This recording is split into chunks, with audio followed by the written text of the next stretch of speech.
follow the convention we have had. It's 15 minutes presentation per presenter. Then we consolidate all the questions at the end of once all the 4 presentations are done. Our audience, please keep on recording your questions per presenter so that then we answer all the inputs at the end of the session. And as I said earlier, our key speaker is Anne MD from University of Leeds. She's been prepared to come in online. So once she's ready, we will pause somewhere and give her a chance because she's online. Then we continue after that.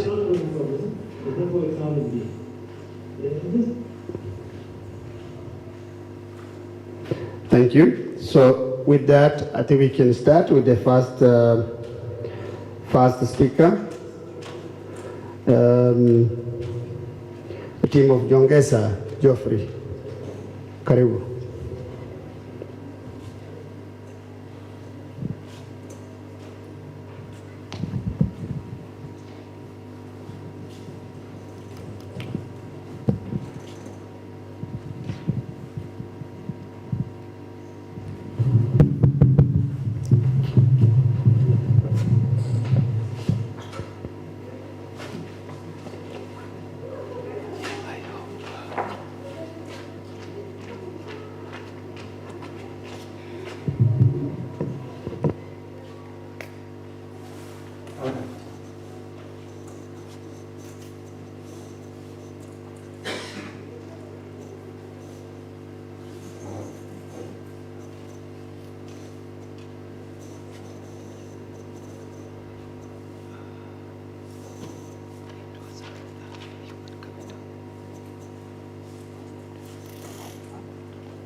You.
Okay, thank you.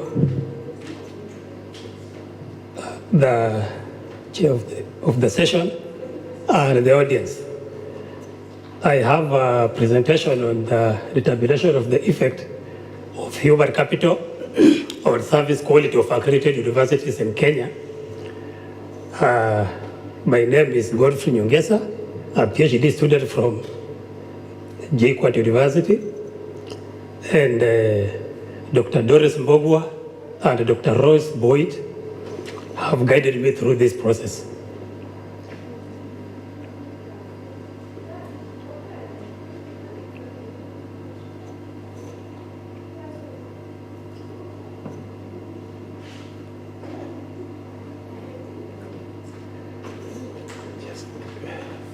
Just a minute. This one is not good.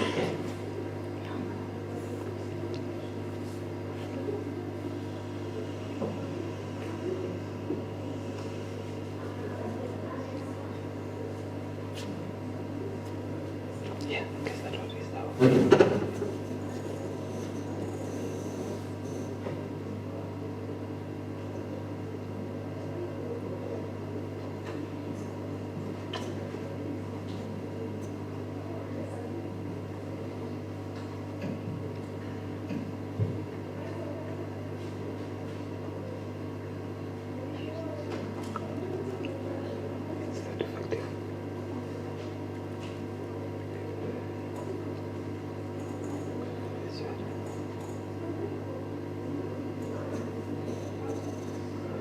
Why did you brought that? Really, it was okay, but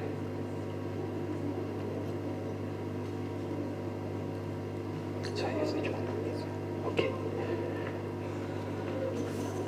Okay. To introduce, we realize that global-wise, education has made it imperative for higher education institutions to enhance their service quality. They are also supposed to manage and improve the quality of services which they provide. And this is of big essence in universities. And the same universities need to measure their service quality regularly. Universities are expected to be characterized by quality and excellence, responsiveness, efficient provision of services, and good governance, as well as excellent management of resources. Now, the problem, however, is that Kenyan universities have fallen short of these expectations due to a number of challenges that have hit them from various fronts. For example, most universities have struggled to meet their financial obligations. They have had warped strategies, poor governance, among others. And this has made them not to be able to offer quality services. Now, this worrying trend has been responsible for the continued decline in their performance. Now, you realize that while these institutions have people with plenty of readily available knowledge and skills who are at the center of improvements, yet on the other hand, the same people have been unable to offer those quality services. You find that stakeholders who have a major stake in these institutions have continued to demand for quality services from these institutions. Now, this study advances that the future of universities in this turbulent, competitive, and unpredicted environment in which they are operating will be hinged upon the extent to which the leaders of these institutions will embody human capital in the management of the institutions. Now, human capital basically refers to the total knowledge and the core competencies which is within the organization. And this one is embodied within the staff in the institution. To carry out this research, human capital was measured using a Likert scale, and the results were expressed as percentages. Now, from the results, human capital development recorded a mean score value of 4.024, standard deviation of 0.734, and the sample size was 160. Now, this one demonstrated a higher level of agreement of human capital development by the study respondents. Now, this figure depicts the responses, how they were received from the various respondents. You can see the mean score there of 4.024 and the standard deviation of 0.734. Now, to test this objective,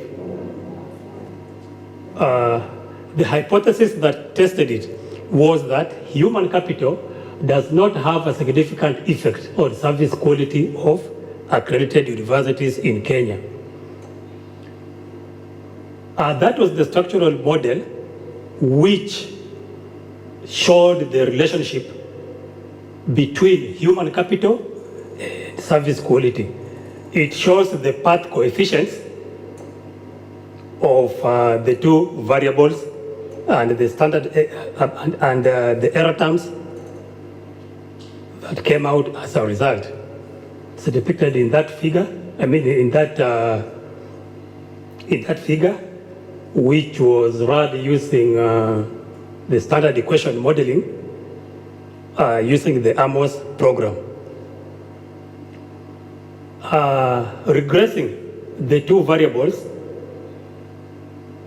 the beta value, which was found was 0.571 and a t value of 5.174,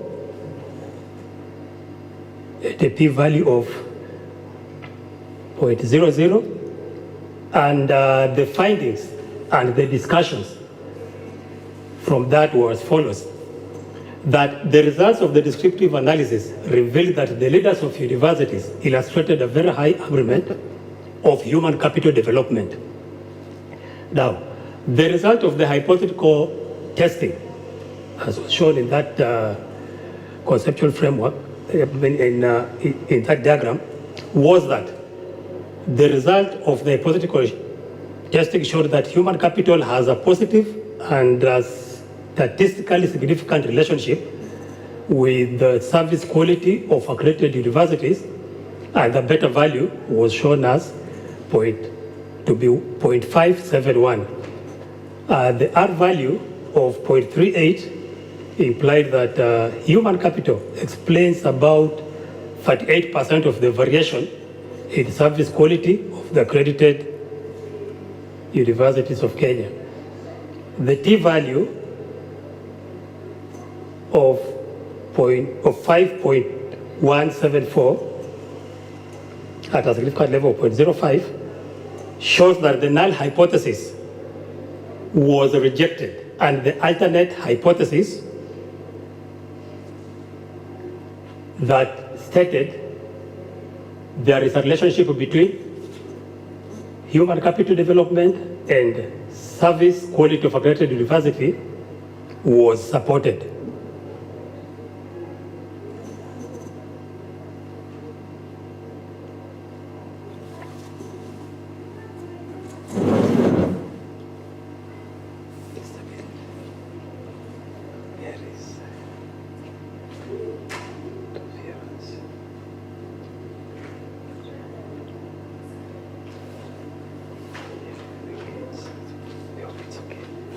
It's okay. I now go to the conclusion and recommendations from the study.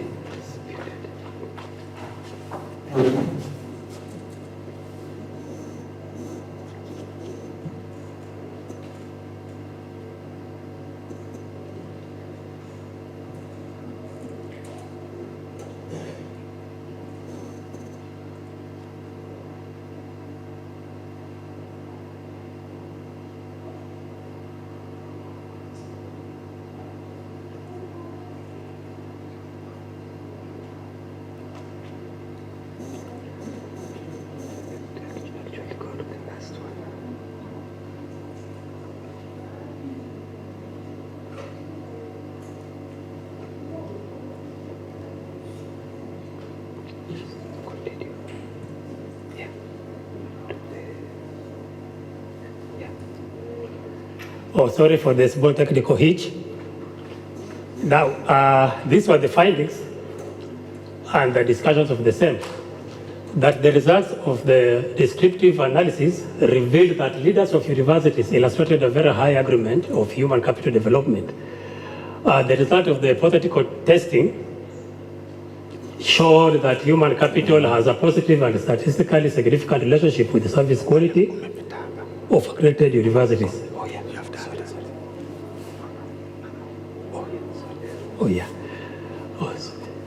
Now, to conclude, and the recommendation that I arrived at, the study concluded that human capital development explained a significant proportion of variance in service quality. And also, in addition, the study concluded that human capital development significantly predicted service quality in accredited universities. The recommendation that I derived was that leaders needed to put into consideration the aspects of human capital development to enhance service quality in the universities of Kenya. And among the things they can do, one is to train this staff, inspire them, give them motivation, and the staff will deliver, because these are the same staff who are also expected to come up with the innovative aspects within our institutions to make them deliver quality services.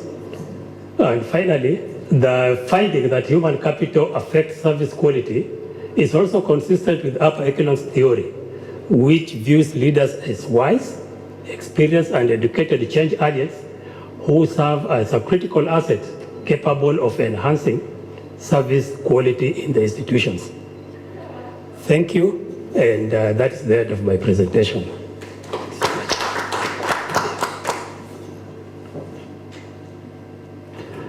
Thank you, Bwana Nyongesa. You can take your seat. And as I said earlier on, we record our inputs and then ask our presenters at the end of the session. So we go ahead. Thank you for also keeping time. We go to the second presenter, Domia.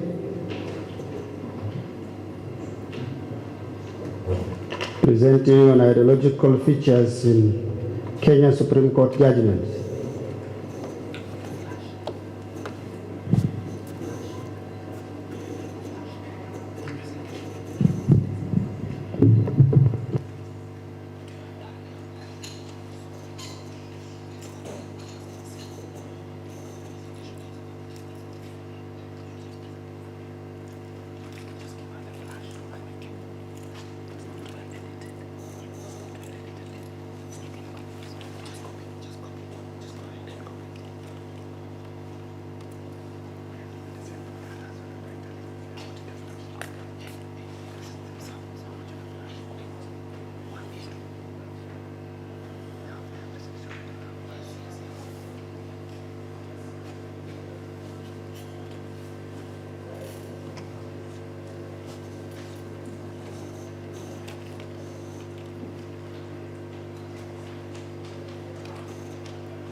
University.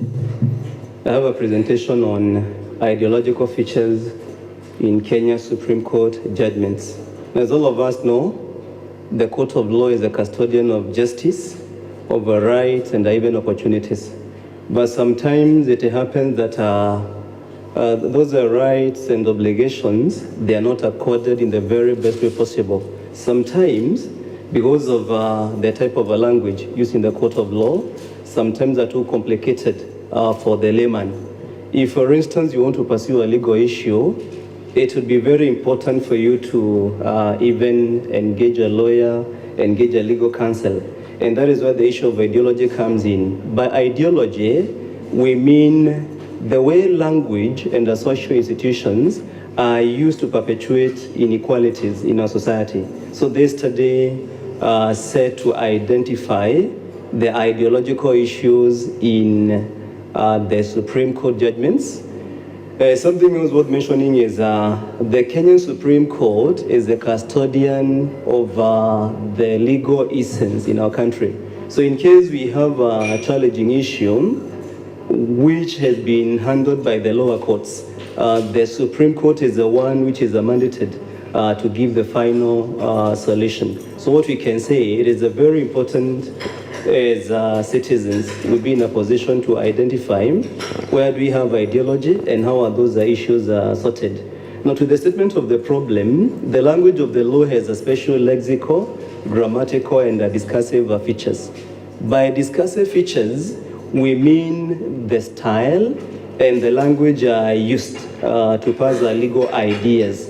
Then, as far as legal studies are concerned, several studies have been carried out, some of them related to the nature of language in the legal documents, the structure, the usage of words, but not the challenge is, not very, whereby even for the analysis, even for the sampling, it was a qualitative in nature and focused on all the judgments that have been passed by the Supreme Court since its promulgation in the year 2010. Data was collected through expository reading and the linguistic reviews. Then, on the same line, we employed research design, referred to as critical discourse analysis theory, which focuses on investigating how language and socio institutions use language and other facilities for the sake of advancing self-interest and such limitations as far as the citizen is concerned. To the results and the discussion, we established that in many of the Supreme Court judgments, there was the use of archaic words. By archaic words, we mean the terminologies which are not in current use. We have several of them. For those of us who have interacted with the courts of law, you have come across such terms which happen to be out of use. The reason why we have the legal personnel employing such terminologies, it is meant for economic self-interest sometimes. And some other times, the usage of such terminologies, they are meant to give the legal trade a bit of elevation to appear above what happens normally of legal identity and a professional identity. A lot of Latinisms. These are words are borrowed from the Latin language. From the examples that are given there, you can see some unfamiliar terms. They happen to be used in greater detail as far as those Supreme Court judgments are concerned. After a lot of interrogations, it was realized the reason why the terminologies were appearing in the documents, it was for the sake of the conservative legal traditions. We realized that legal documents contain a lot of these terms borrowed from the French language, from the Latin language. The reason was for the maintenance of the conservative legal tradition. There we are. Performative verbs was another feature appearing in those documents. Legitimation. This one entails government institutions trying to justify whatever they are doing on the basis of government regulations, and so on. There is a case given here, which is academic in nature. It is labeled as Martin Wanderi and 106 others. It concerned students from Egerton University. They were denied registration by the Engineers Registration Board. When the case appeared before the Supreme Court, this ERB was arguing that the learners never went through the system properly. The learners never attended proper institutions. But finally, the Supreme Court decided this case in favor of the students. So we realize, in as much as the legal facilities happen to be above any other institution, it is possible for the authority to be challenged by the Supreme Court. Now the question we have, in case a decision by the Supreme Court does not content you, you're not satisfied, where else would you take your issue? Where else would the issue be handled? That is where the ideology comes in. To conclude, it was established that there are a lot of discursive features in the Supreme Court judgments. These are the styles, the choice of words, and the reason why we have the lawyers and the judges are using those complicated words. Sometimes it was meant to legitimize whatever they were choosing to do. Some other time to delegitimize the opposing side. That was one of the reasons. Beyond that, these discursive features were also used for professional identity. You only tell that a given document is written by a lawyer from the type of words used. So we are referring to that as the professional identity. And this study recommends, for the sake of justice and fairness, the lawyers and the judges should try to use plain English. In fact, there's a campaign in the Western nations. They're referring to it as the plain English terms, that the legal officers should make use of the technical terminologies only when necessary. And in case it is felt the technical terms are necessary, there should be provision of legal services to all those people who are in need of a legal presentation. Thank you so much. I am done. Thank you. Thank you very much. You've also kept time very well. We go to the third presenter.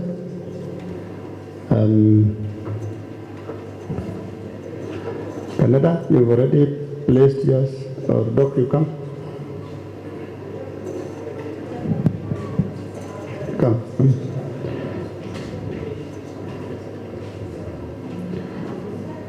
Yeah, Kubai and Owiti.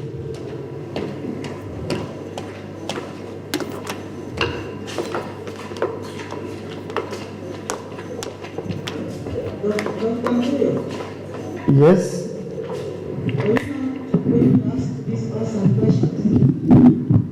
We decided to combine all the questions at the end of the session.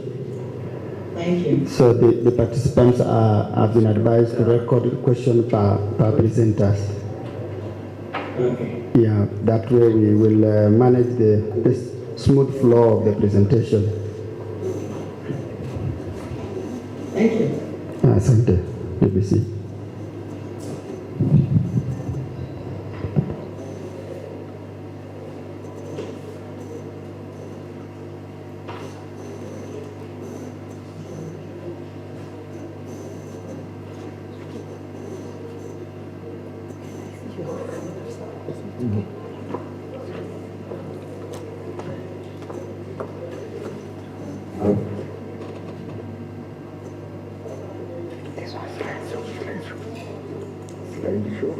Wait, I want to see.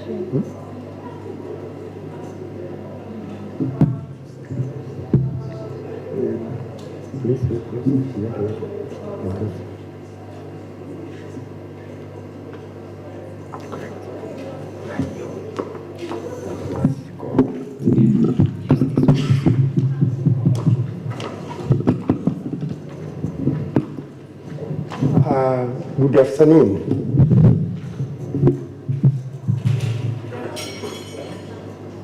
Ladies and gentlemen, good afternoon. I'm making a presentation on teacher training pathways for competency-based curriculum in the university education in Kenya. Paper co-authored, that's Dr. Kubai, James Taitumu, and Dr. Owiti Beatrice. Beatrice actually was the supervisor of this particular PhD program that is meant to have this.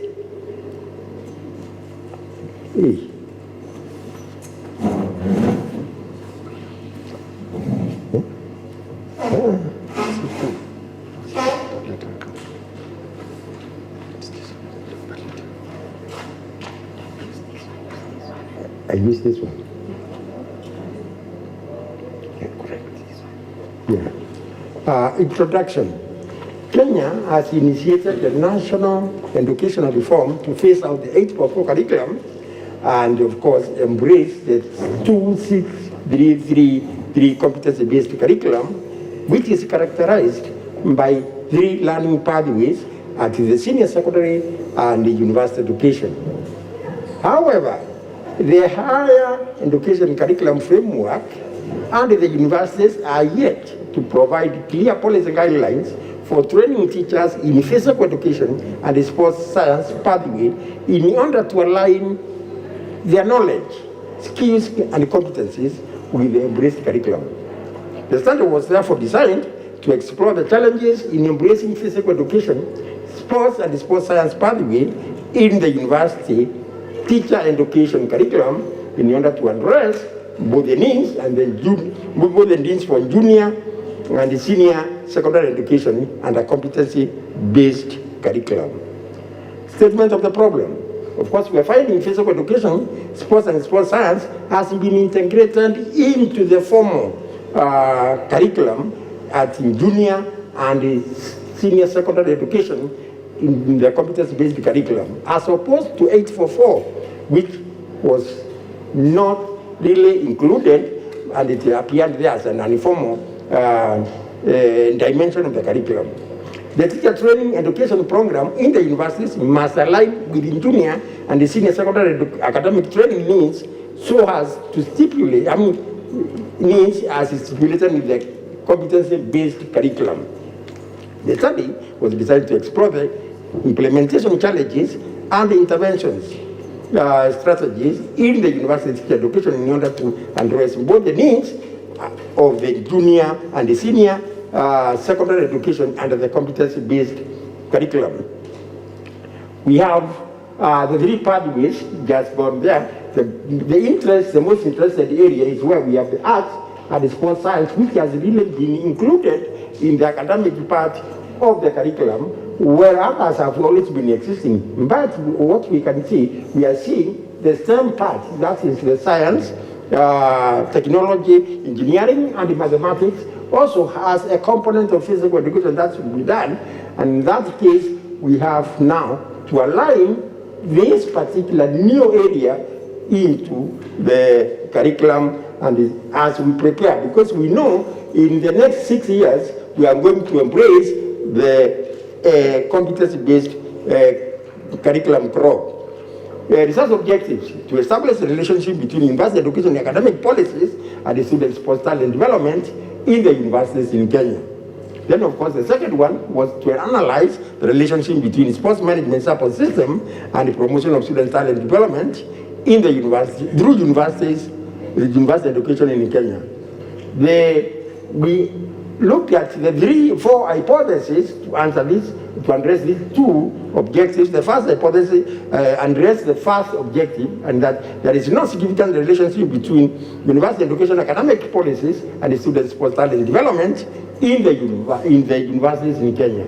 Then, of course, the second objective, the hypothesis was there is no significant relationship between financial support system and the promotion of students' sports talent development through university education in Kenya. The other one was sports training support system, and of course, the competition support system opportunities, which was against the student talent development as the dependent variable. Then, of course, we have the methodology. The target population for this particular study was composed of 24 universities in Kenya.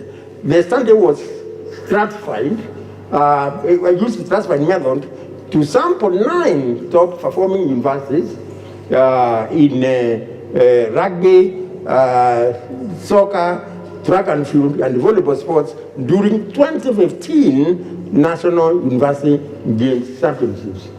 The respondents were 381 talented students, 5 dean of students, 16 Kenya University Sports Association officials, and 6 directors of sports at games.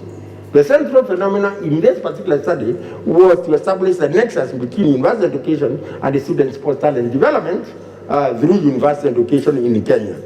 The study used mixed methods, both qualitative and quantitative methods, in a parallel convergent design.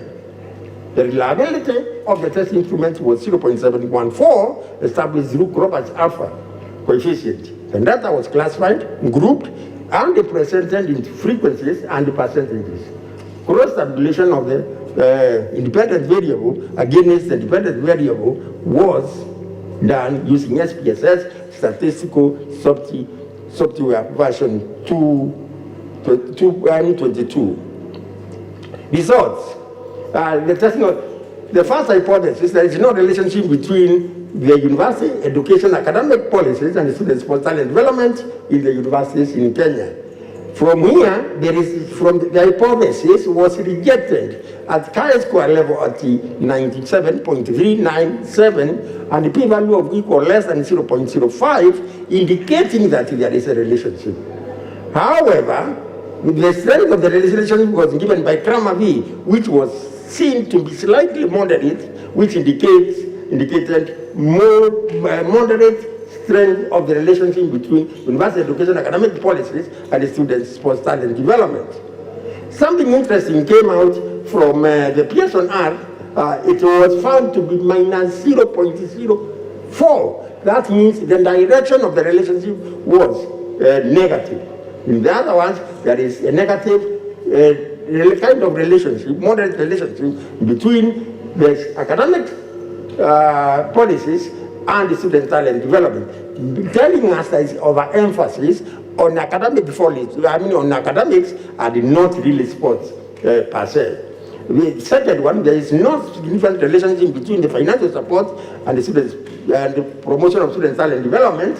Again, in this one, the chi-square was rejected at 83.134, p-value of equal or less than 0.05. Grammar B, which is giving us now the relationship against the strength, it was weak, the strength of the relationship, and the Pearson R was found to be positive, indicating a positive relationship, but weak between financial support and student support, student talent development.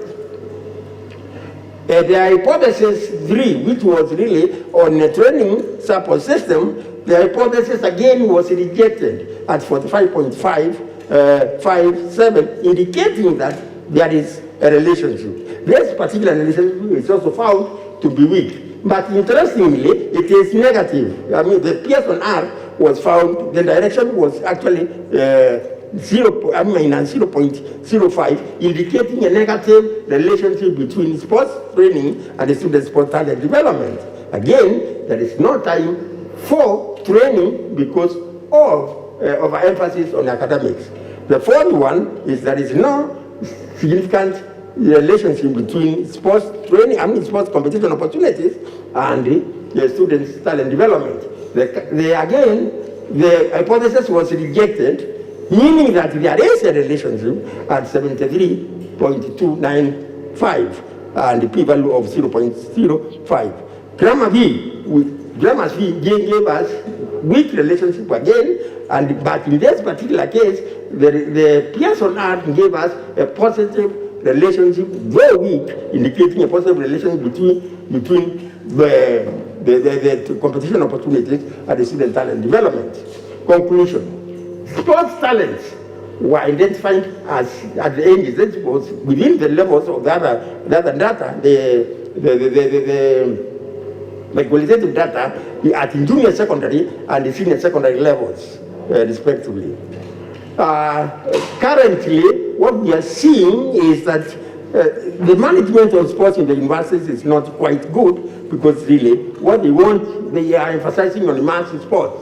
The challenges that need to be addressed as the universities embrace CBC curriculum is we have the academic challenges. There is lack of flexible timetable that accommodates elite sports and the academic obligations for talented students in the universities. This has to be addressed before we take over the CBC. The need to balance sports and academics need to be addressed before we take over the CBC. The need to develop academics and sports curriculum in the universities. Of course, there is that need, because CBC has now addressed the academic area of in the university curriculum, and the need to address sports and academic support systems. The financial challenge that needs to be addressed is lack of sports scholarship opportunities for talented students, poor allocation of funds for sports development in the universities not investing in sports as in academics. The training and the competition opportunities, that was lack of training facilities. We need to address that before we embrace the CBC. Lack of training and the competition due to academics, that's why we need to look at it. And of course, lack of elite competitions, like these are the ones which are there. Recommendations. To address the identifying challenges, the higher education curriculum network, forum or a framework, and the universities should provide clear policy guidelines for training teachers and strongly embrace open and distance learning modes, or ODLM, to facilitate classes while out of university during national and international training and the competitions.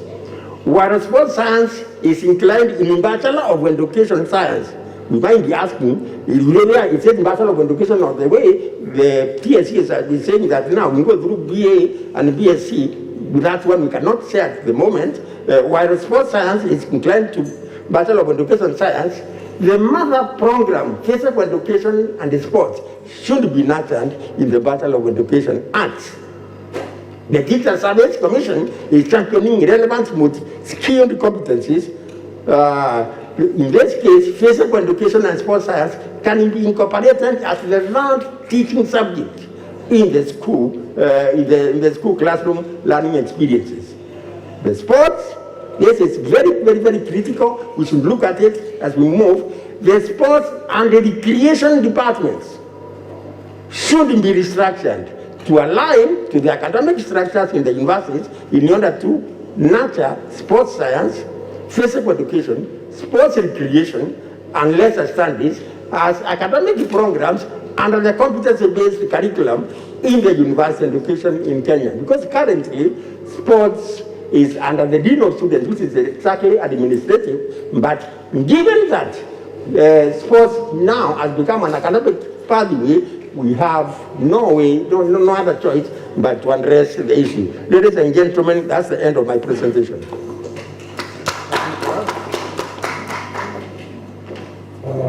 Thank you very much. Thank you very much, Dr. Kubai. Let me invite John Canada. Please don't forget to record your questions and inputs.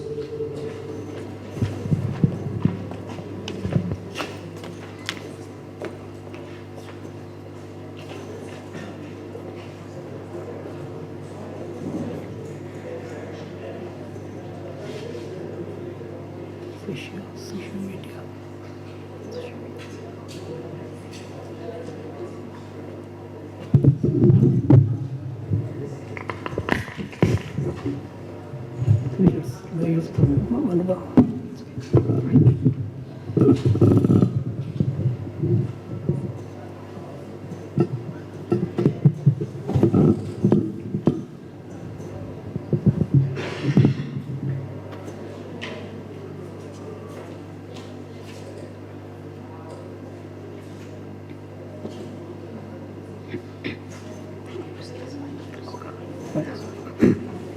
Okay, thank you very much.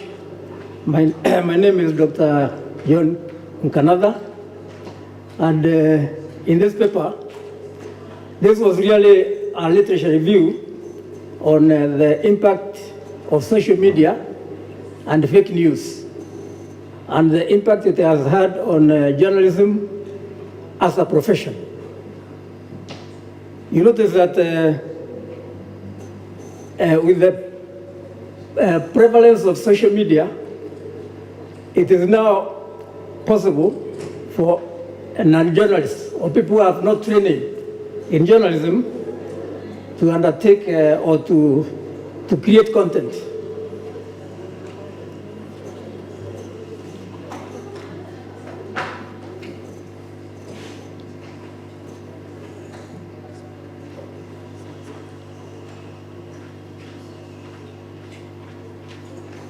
Sorry about that.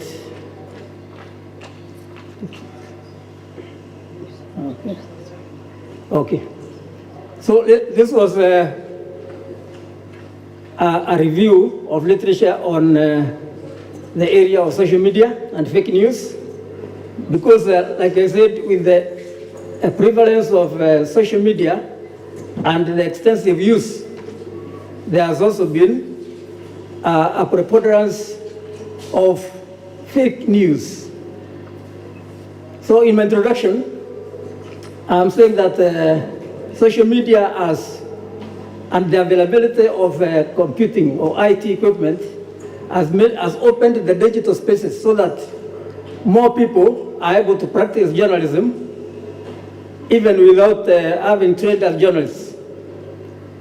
And this has made journalism as a profession a free for all trade, meaning that whether you are trained or not, you are still able to conduct to perform your duties as a journalist, albeit not professionally. And the net effect of this is that social media has increased democratization, meaning that more people are able to participate in creation of content and in dissemination of the same. This has also broadened audience participation in media. And there is loss of control by elitist media. In the past, only established media houses were able to generate news, package it, and disseminate. Today, as long as you have a smart phone, you are able to create content and distribute it and do it fast. Unlike in earlier days, when it took a lot of time. So there is a loss of control. The elitist media has lost control of the media. And it has eroded the power of legacy media. Legacy media are the traditional media outlets, like print media and television and so on. Now, what are the social networks we are talking about? They include Facebook, YouTube, Pinterest, and so on. And these have enabled connection with real friends and strangers. With advanced networking and improved computer interaction, more people are able to transmit information instantly and fast. This has transformed the media audiences into consumers. In the past, the media used to provide the information because they had the wherewithal. Today, information is got from all corners and from different quarters. In fact, there's too much news. So the gatekeeping role of legal media has been eroded. They have lost control and the power, because earlier on we used to talk of the journalists being the fourth estate.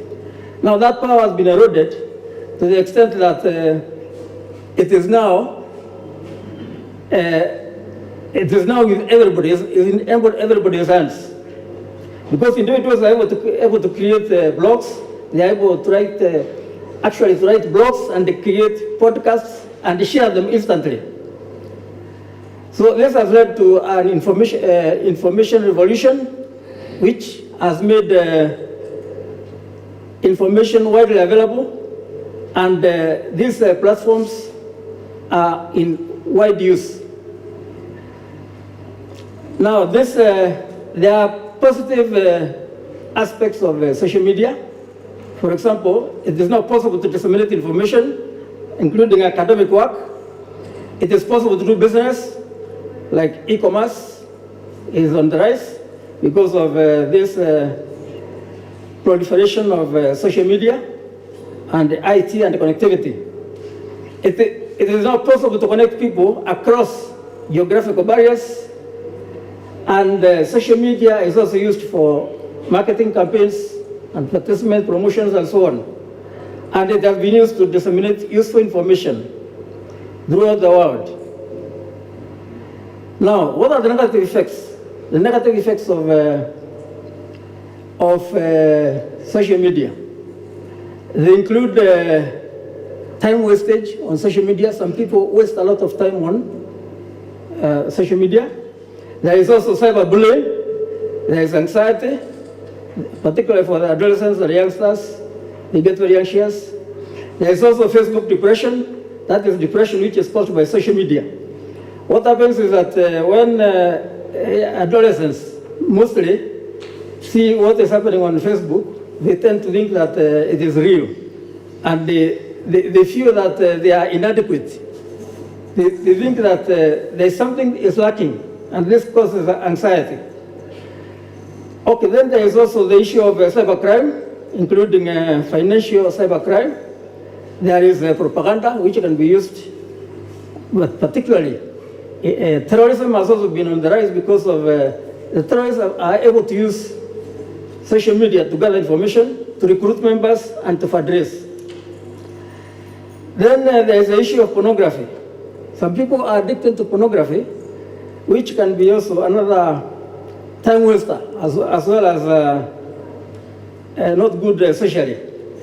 Then there is erosion of family ties due to too much time used on social media. Time that could have been used to interact with by family members a lot of it is used then on social media. Now, what is fake news? Fake news is designed deliberately to deceive, to mislead, and to misinform people.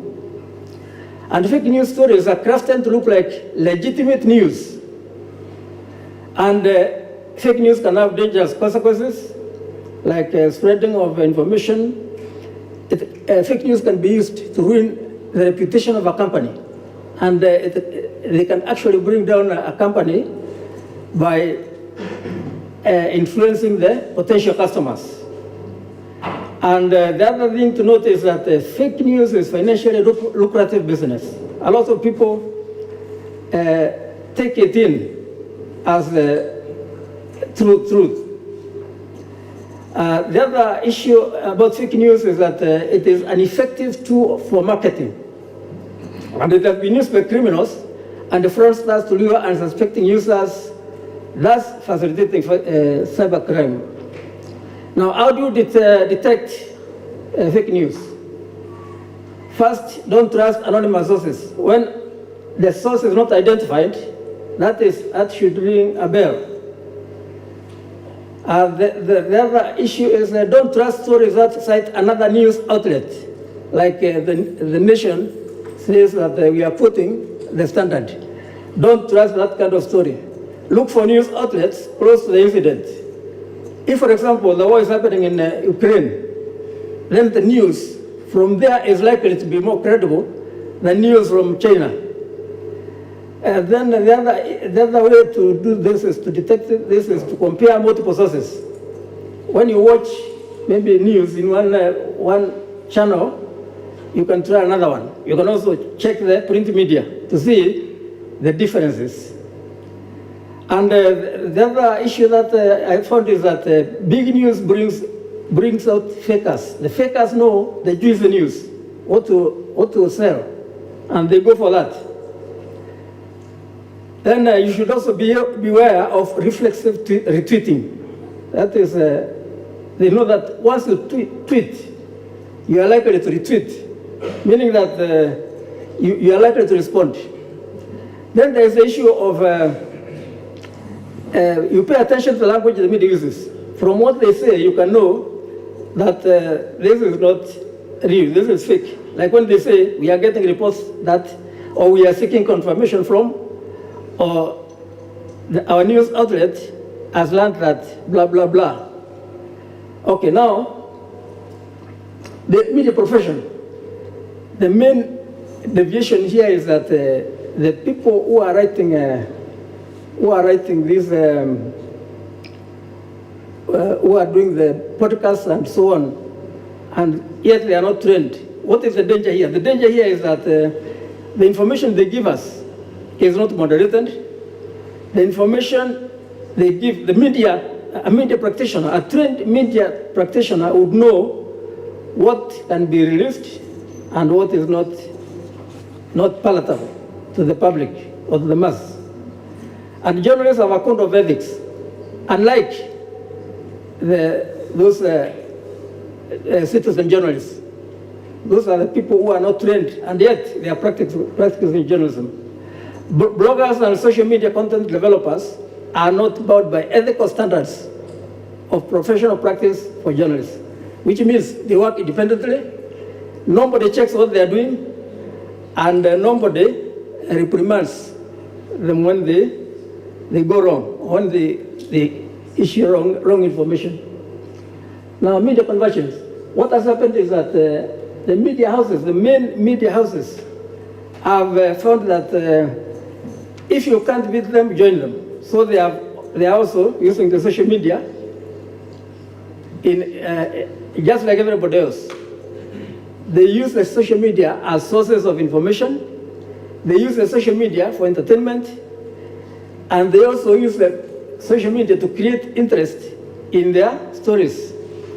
And journalists are also using these networks I've mentioned here, Facebook and so on and so forth. They are using them as sources, and they are using them like everybody else. Now, what I'm recommending, or what I found out, is that training of journalists is necessary, and it should continue, because in the long run, the consumers of information will know that they are getting it from the authentic sources, unlike when they get it from the social media, which is not controlled. Thank you very much. Thank you, Dr. Eric. Thank you very much. Hey, that clap is a little... Thank you very much. And that also, I think, suffices for all the group. Now, we've now come to the end of the presentation, as we have agreed that we are taking the question now and inputs at the end, and for the purpose of time that we are orderly, I will start with the audience now to address Dr. Geoffrey Nyongesa's presentation. Anybody for him? Input, comments, question? Dr. Geoffrey Nyongesa talking about determinants of the effect of human capital and quality service delivery in accredited universities. No question? Thank you. Yes, Prof. Okay, go ahead. Yes. Just a comment on this. If I got it wrong, maybe it will help me. I wanted to say that at Meru University of Science and Technology, one of the courses we are thinking about was short courses for people working in the corporate world. It's basically a course like TQM, Total Quality Management, for the corporate. And I was very happy with one of these recommendations that the issue of quality training and what have you can actually come in. This, of course, we are just designing now, and soon we are going to unpack it to everybody, especially the corporates in East and Central Africa. We are partnering with some institutions in Canada that we can run this together. And really, because the quality of the product, the productivity depends on training, on those kind of quality training like the TPM, those of you who understand TPM. And this is something we want to do at the middle level and also the higher level, the corporate level, and even sometime at the lower level, the functional level. So it's just a comment I wanted to say that this is something we have been thinking the last 2 months, and soon we'll unpack this course to everybody. Thank you. Thank you. Thank you, Prof, for the input. Any more input for Dr. Nyongeza? Okay, let's go to the second presenter, Elijah Chege. Elijah was talking about presenting on ideological features in Kenyan Supreme Court judgments. Just to refresh you. Yes, Dr. Beatrice. Thank you very much, Elijah, for your presentation. I'd like to seek some clarifications from you. For example, you talked about classifying some language as archaic language. Maybe you can help us distinguish between archaic language,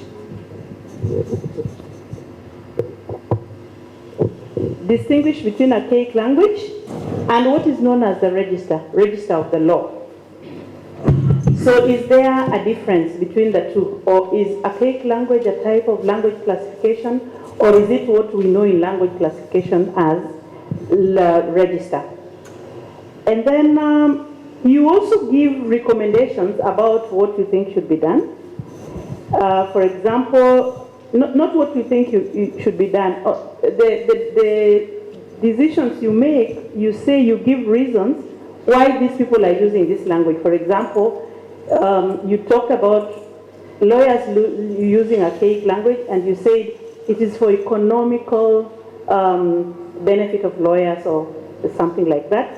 I'd like to know what's the basis of these decisions that you make, that this is why they are using it. Are you giving that basis from some literature review, or is it something from you personally? What is the basis of that? And then, so my question is, how do you know this? How do you know that this is why they're using this particular language? And then you also talked about going for plain English, and that the basis of that is a protest in the UK about this. I'd like to know, if we go plain English, what do you suppose, just the devil's workshop that I'm playing here, what do you suppose will be the consequence of this, given that this is a training that people undergo for quite a bit of time? And then you talked about the judgment, the case where we have somebody versus 106 others versus, I think it was the regulator for engineering. That was the Egerton University case. And you say that the judgment was in favor of students, which of course is what happened. But then now you say your conclusions about that were not really linguistically based, but were now law-based, by you saying if you can't win you can't win against the Supreme Court, where else can you go? Is this question, was it just a rhetoric question, or was it part of the presentation for your paper? And if it was part of the representation for your paper, how does it relate with ideologies in language? Thank you. Thank you so much, Dr. For the various well-informed queries. Now, the difference between a legal register and the archaic language, according to my study, language becomes archaic if it does not have any communicative value to the audience and even the context. If, for example, a legal officer makes use of some legal terminology which may not add value to the given forum, then we refer to that being archaic. It's not a very common. On the other hand, there is what we refer to as the terms of a trade. In as much as we are saying we go for the plain English, We don't want to delegitimize the usage of the technical terms per se. We are saying whatever is available for communication and passing legal ideals should be allowed. Whatever does not carry a meaning, because sometimes the words may be used for the sake of identity. So the boundary between archaic and legal register, archaic may not be very useful. We have more recent words that can be used to carry the same message. So that is my reflection on that. Then about the issue of, let me see, the issue of why the lawyers go for the technical terms. I mentioned about economic self-interest. That was a part of our literature. But now the argument was, the reason why some members of the legal council will be so technical, it is because they want to elevate whatever they are doing. They want to ensure that to the common person, you only access whatever they are saying and they are doing through them. So they're the gatekeepers to the legal issues. So this issue is simply a reader's reflection or interpretation of the information available. So to make it as simple, it was gotten from some literature that much of this technical language has some ideological or economic self-interest, because you won't be able to do legal issues without a lawyer, and that becomes a financial. Then the plain English. It is a serious campaign. If we go to the legal and the academic repositories in the internet, you're going to see the plain English movement. It is something global. Even for those of us who may be in the law school, I tend to assume the way in the ancient times, there was an inclination to use a lot of Latin, French, and so on. There is a move away from that. We have a simpler English, and we only use the Latin and the French and so on, where it is very useful. If, for example, we have an English alternative for some Latin words and the French words, go for the English alternative. So that is the rationale of the plain English movement. We retain whatever is necessary, but wherever we can have an English alternative, let us go for that. That's the argument. Then finally, whatever is ideological, sometimes is a qualitative, may not be really quantified.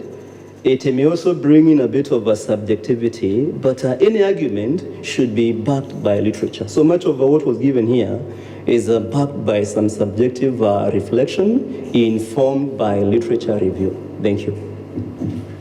Just before you leave, there is an online question. Let me read for you. To Dr. Chege. I was looking forward to hearing what is being done to make the legal language more understandable. That is our listener online. Okay. Let me read again. Yeah. I was looking forward to hearing what is being done to make the legal language more understandable. Well, some of the initiatives we have towards making a legal language easier to everyone. There is a policy even to the legal personnel. Don't use the technical terms when communicating to the ordinary person who is not trained in such technical terminology. So the technical terms are meant to be used just between the lawyers, the judges, and so on.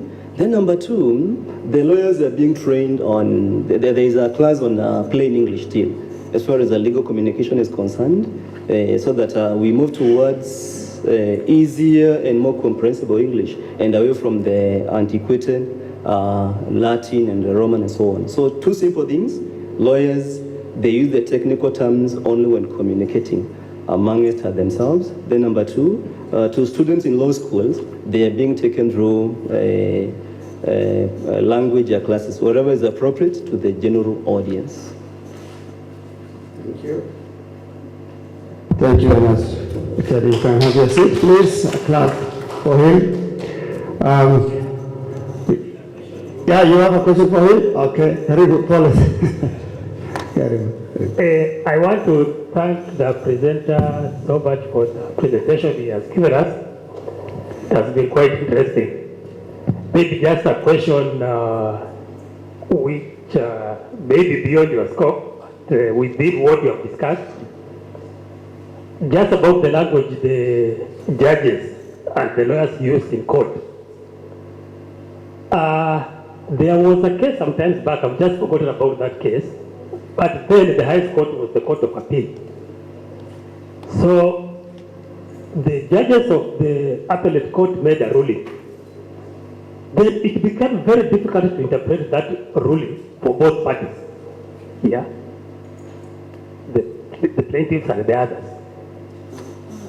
So that they had to go to Attorney General, Ambos Wako by then, to give an interpretation of what the judges had ruled.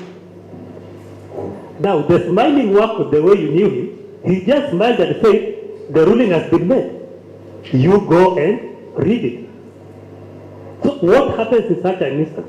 Because at the end of the day, it remains like lawyers of both sides feel the judgment has favored them, but at the same time, if the judgment has favored one party, it means the other party has not been favored, and if the other party has not been favored, this one has been favored.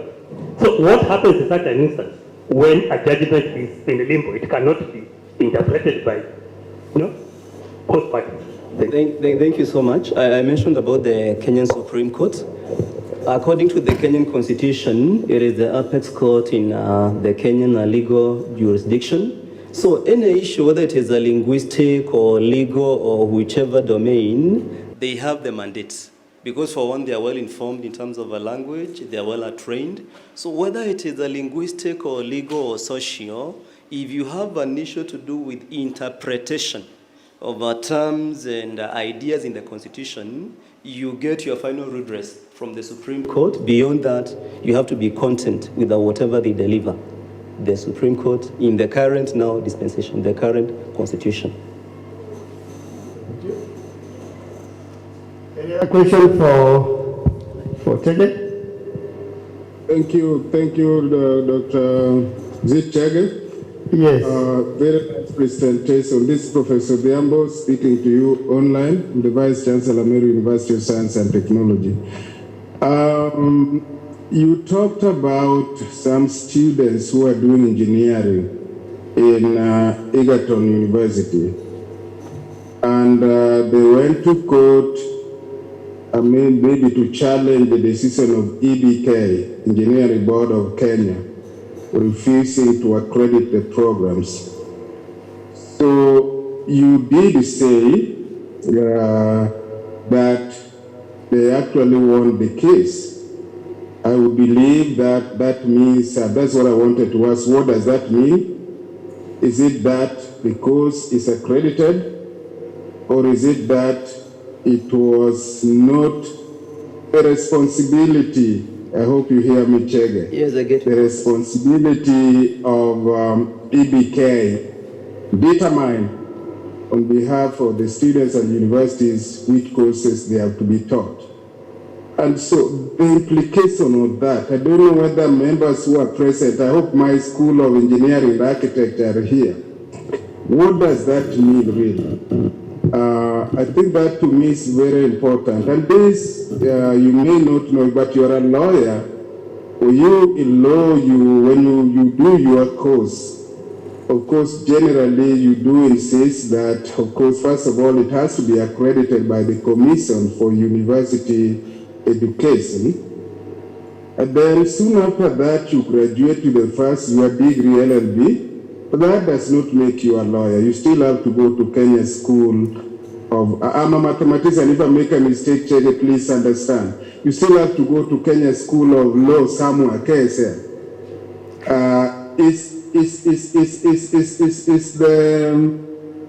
The Supreme Court decisions was also trying to imply that perhaps EBK should have their Kenya School of Engineering, law, to really now accredit the engineering students for now, the Egerton engineering students, if they were after they have graduated, when they can do that, or what is the implication? Thank you, sir. Thank you so much, Professor. The simple answer I may give to that is the ERB overstepped their mandate because essentially They are meant to register engineering graduates from the different universities. So if I may give the details, issues of accreditation, they happen to be in another domain. So the challenge was in very simple terms that ERB went beyond their legal scope in terms of saying which university is accredited, which is not accredited. So their domain is to register. They are then now utilized in another engineering body, which I may not quote here. I may have to make some reference to be very precise. But the issue was they overstepped their domain because ideally they should only register those students who have gone through the engineering courses. That's excellent. I know I'm wasting the chair's time, but you know, No, it's okay, bro. this is just engineering alone. But I know Guyo there who is there, he has students doing BCom, and then eventually they come out as accountant, they have to register. I don't know whether my friend, the Dean School of Health Sciences, has students doing clinical medicine. Then Mary Joy, I saw Mary Joy around. I don't know whether she's still in the room. She's here. She has students doing nursing. And, you know, there are quite a number of programs we do here. So, again, the same thing applies. Maybe this is one of the things I wish we had time to discuss. Whose responsibility is it to accredit Mary Joy nursing students, Dean Jeru's engineering students? What are the possible steps? But this is a serious problem in all higher education. And I think somebody needed to have followed that law, high Supreme Court decisions with really getting into nitty-gritty, because even today, I don't know whether Mudara is there. Mudara, are you there in the house? You know, the medical laboratory science students want to be accredited and all the rest. And it's just a comment. It's something we need to really think. And somebody needed to have followed that and see what are the implications and all this. Thank you. Thank you, Prof. Thank you, Chege. I think your presentation has really attracted interest, and it's good. We go to the next presenter is Dr. Kubai and Dr. Beatrice on a teacher training pathways for competence-based curriculum CBC in advanced education in Kenya. Questions, inputs, and comments for them?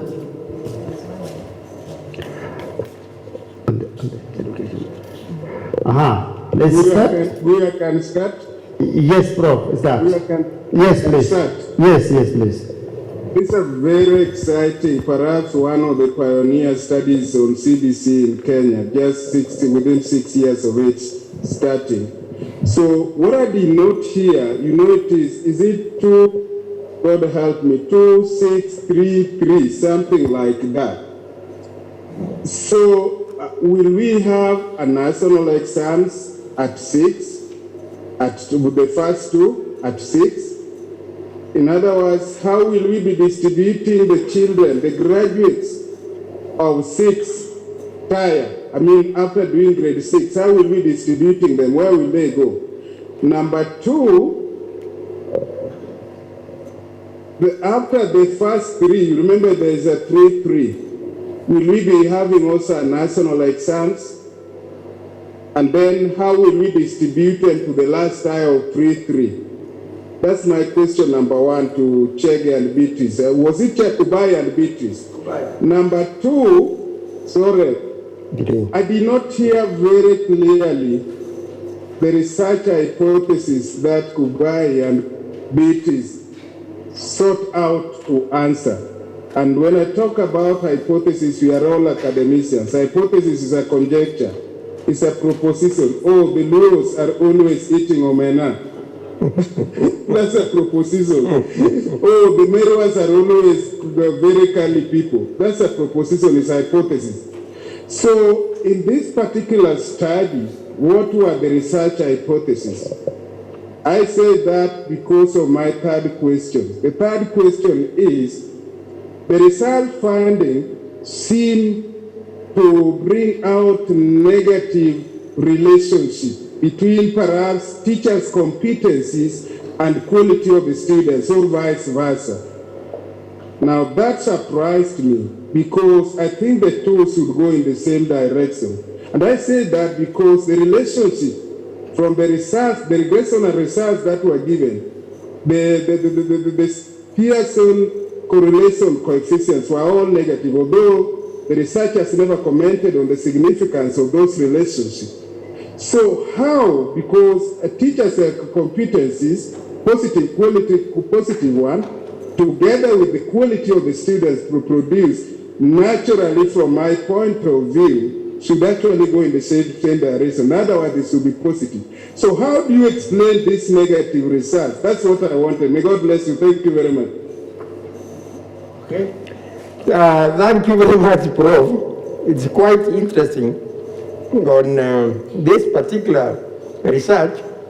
May I take the first question first about the national exams. I'm honest, you remember even in the morning, during the guest speaker here, she talked about how we have to implement. Is it really the curriculum that has a problem, or it is the implementation processes?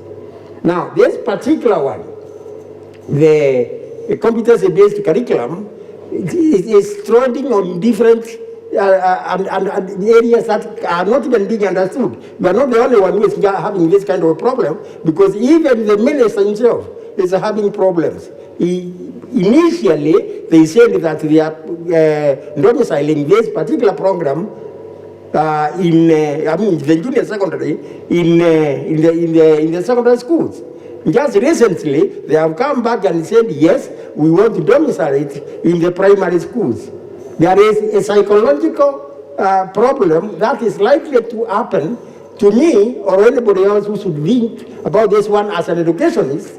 The standard 7 and the standard 8 levels, whether they become junior secondary, they are still primary school teens, and given the ages. And therefore, you are giving somebody to go to the secondary level at a difference where, when we know the others are 14, 15 years, that kind of difference between 10, 11 years and for 14 years is quite a great difference in terms of handling well.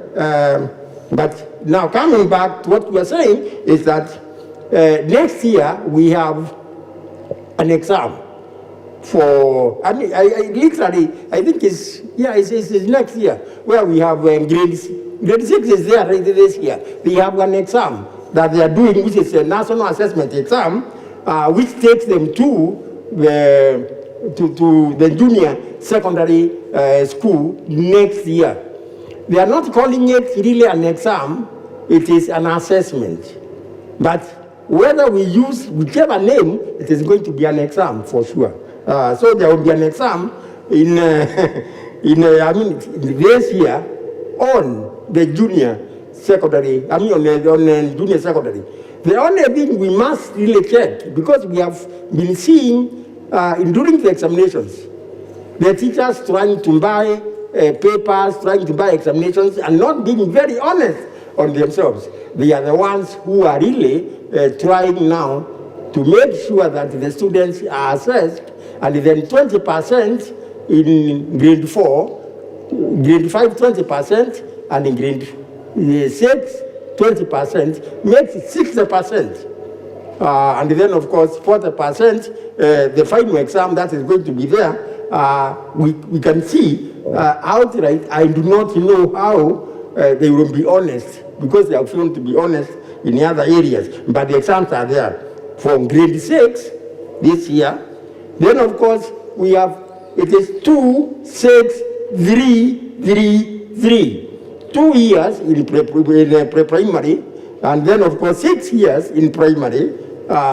Then, of course, we have 3 years in junior secondary, that's how it is. 3 years in senior secondary, where now they are specializing, just like the Form 5 and 6 of earlier days, and then, of course, 3 years in the universities. Each of these tier, there will be exams, prof, for this. After the national exams, which they are there, that's how they will admit the rest of the group. For the universities, we have 6 years between now and then, because next year we are admitting junior secondary Form 1, I mean, which is not Form 1 really, junior secondary for 3 years. They will stay with us for 3 years. That is 2026, and then of course 2029. We are expecting a new crop of CBC students who are coming now from the secondary schools. That is, and of course, the teachers we are training, we are supposed to be teaching them having the CBC level. That's why we must also adopt this particular process even before it gets there. So about the exams, at every retired professor, there will be exams, but they are now calling them national assessment. Not really KCPE, it's Kenya Certificate of Primary Assessment. Everything else goes as assessment, because they are saying it is, not they are saying we will do it, because it is now a formative evaluation process that there is. That only makes the difference. I think the other one is, of course, I've said about the national exams, the hypothesis. What there is I presented 2 objectives. The first objective was the relationship, that was the objective, the relationship between the academic policies against the student talent development. That is, that means the hypothesis was telling us there is no relationship between the university education academic policies and the student talent development. Now, after collecting the data, it was found that the relationship was negative. This is why now Pearson was giving us the relationship was negative. But there is a relationship which is significant. Why is it really becoming negative? And what was my explanation? Is that the university has overemphasized on academics and not on the sports part of that area. That means everything else is found, it is okay, but when it comes now to the emphasis, and we all agree when we have the universities really, the sports are seen to occupy quite a lot of time of the students. When the students, we have Wamanyala, for example. He is now, it's Africa record holder, and he is a student in the University of Nairobi. Currently, Amanyala is not attending classes. He is all over, trotting all over across the world, running, and then, of course, the university is not accommodating this particular type of a person. And then what we are saying is, and even this CBC that we are taking, Prof, we must be very careful, because it is talking about the talent. How much can I use talent? How much? After 30 years, the talent is gone. What else do I do? So you must have the second crop of kind of career that you have to use when you have already exhausted the part of the talent. Coming back to the other hypothesis, one was on financial support system, because this one is what has to support sports.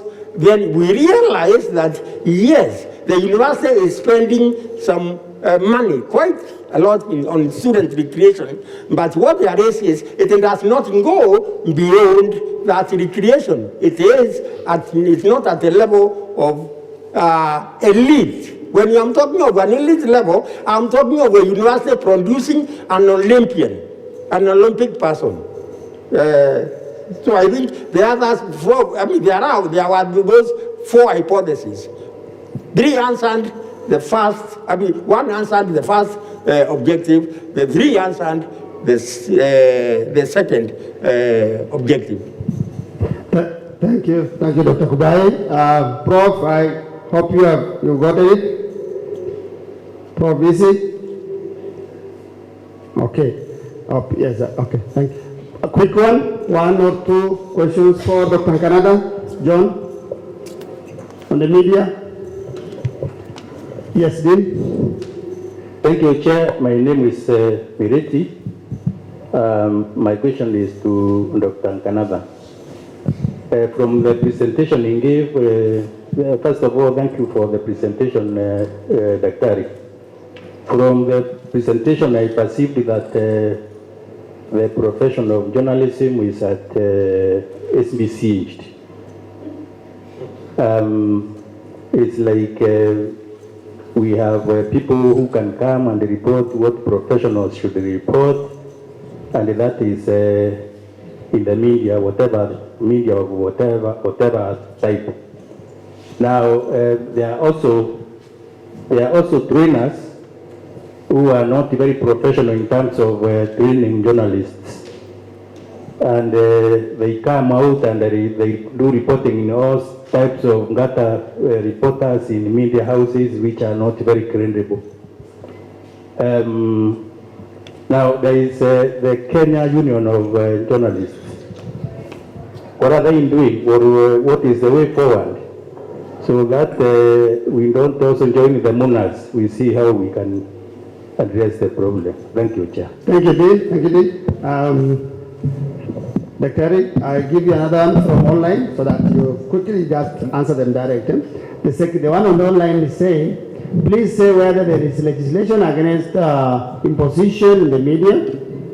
One could have an account in FB, I guess Facebook. They did not start any such accounts. Keep posting all sorts of controversial content that the real owner could not post.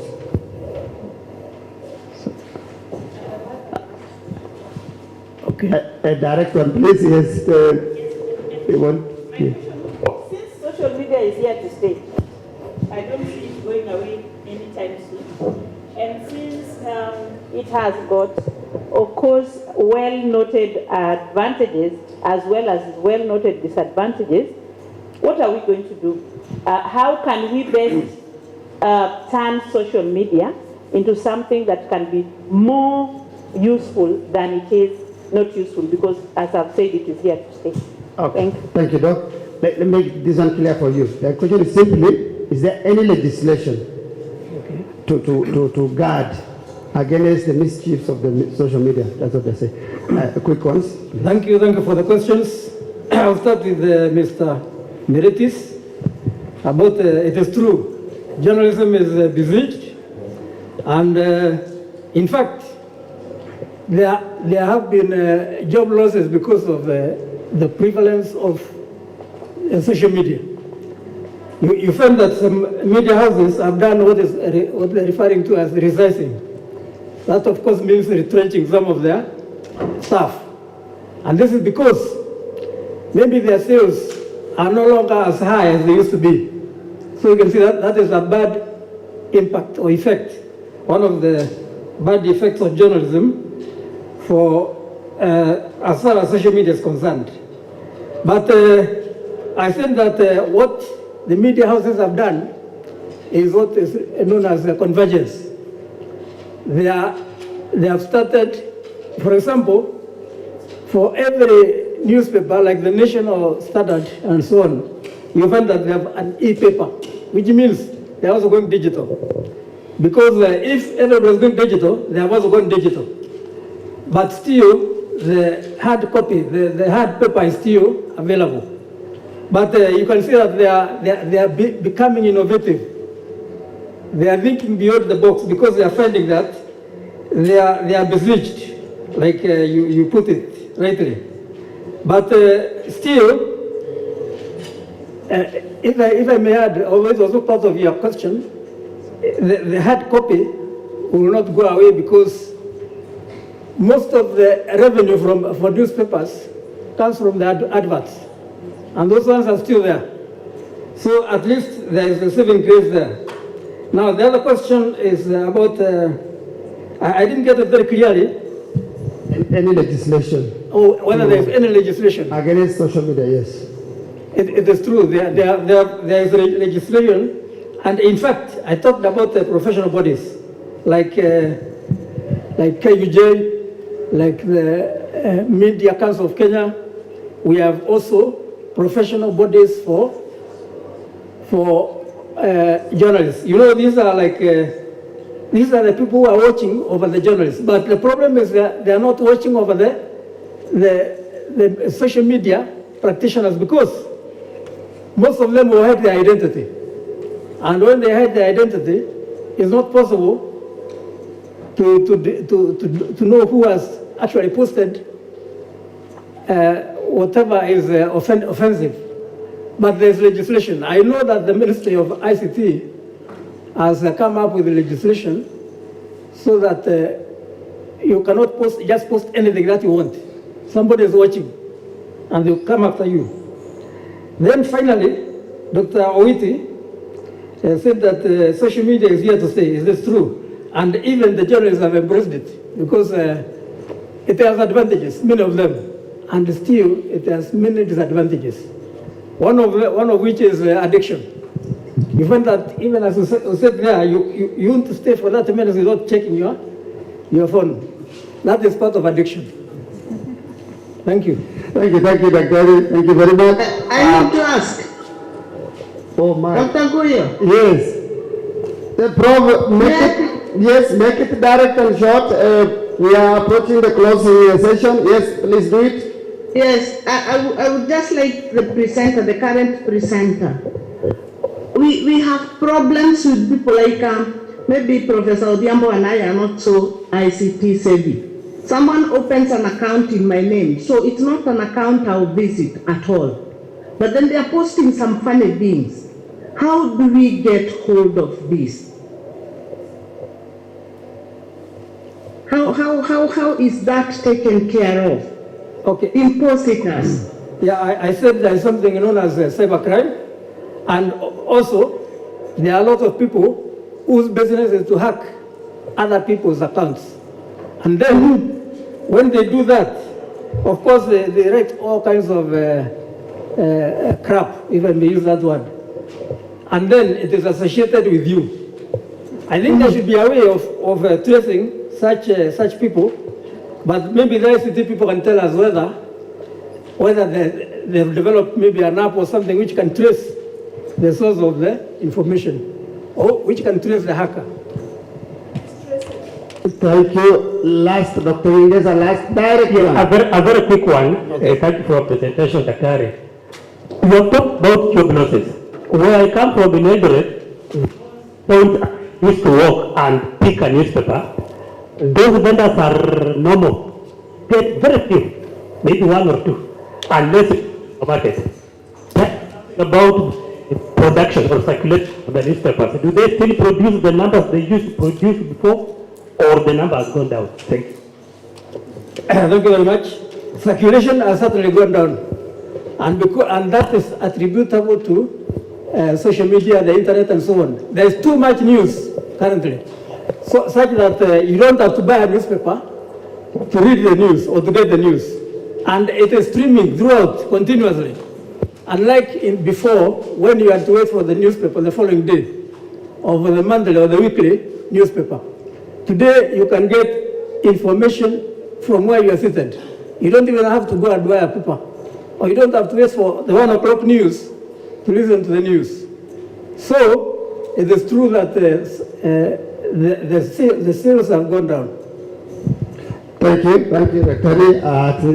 Let's stop it there. Because of the excess of time, I want to propose a heavy round of applause for the four presenters to close this session. Please join me to clap for them, all the four presenters.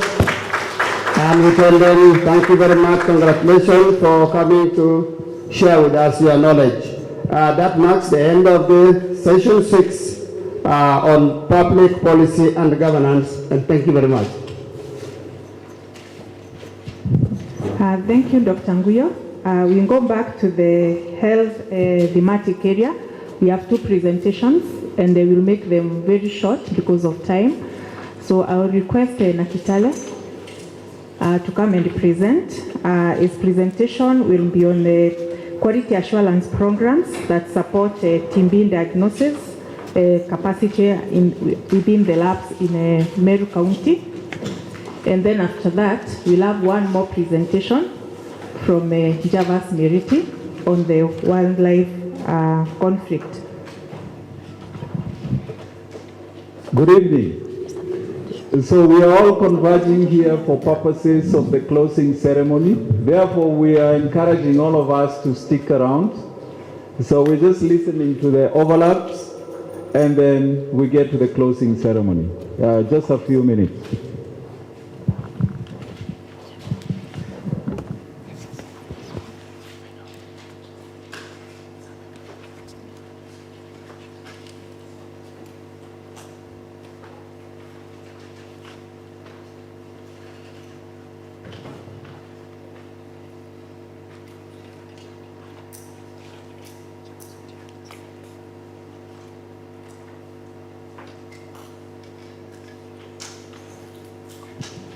Nakitale will give you 10 minutes, okay. So please try to summarize your work in 10 minutes. Okay. Thank you. You can go ahead.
Was it loaded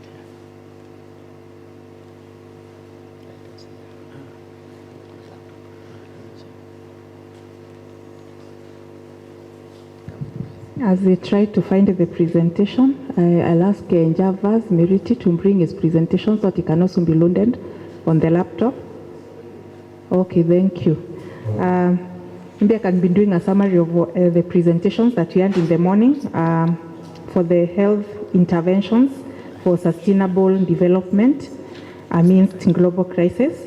One of the presentations that we had, or maybe for the ones who are not here, was on how we dispose the unused drugs that we have in our houses. I know some of us have gone to the hospitals, you have taken your medications, and some of it has remained in the bottle.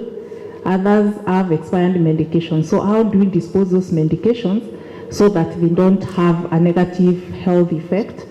And one of the ways that we learned of disposing those medications, I know most of us, if it is syrups or the tablets, we flush them down the toilet or we throw them in the latrines.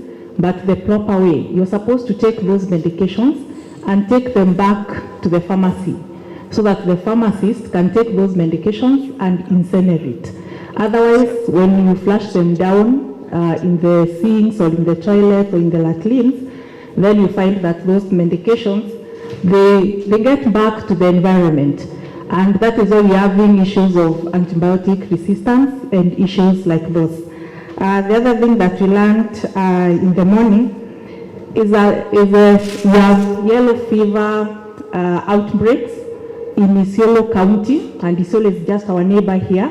And you know that yellow fever vaccination is only in some designated counties in Kenya.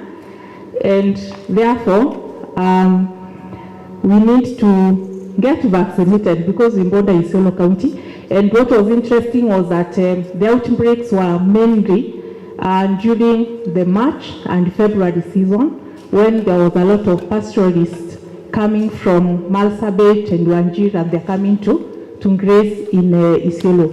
And you remember there was also the people who graze, the pastoralists, they're also coming to Meru County.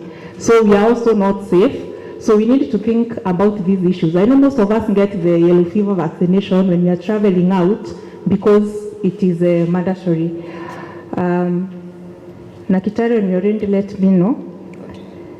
The other thing that we learned in the morning, we had some interesting presentation from some undergraduate students, and I can see one is Tyria Momani. These were the bachelor's in science nursing students who graduated last month. They had a presentation on management of healthcare waste. Yeah, in the hospitals we generate a lot of waste,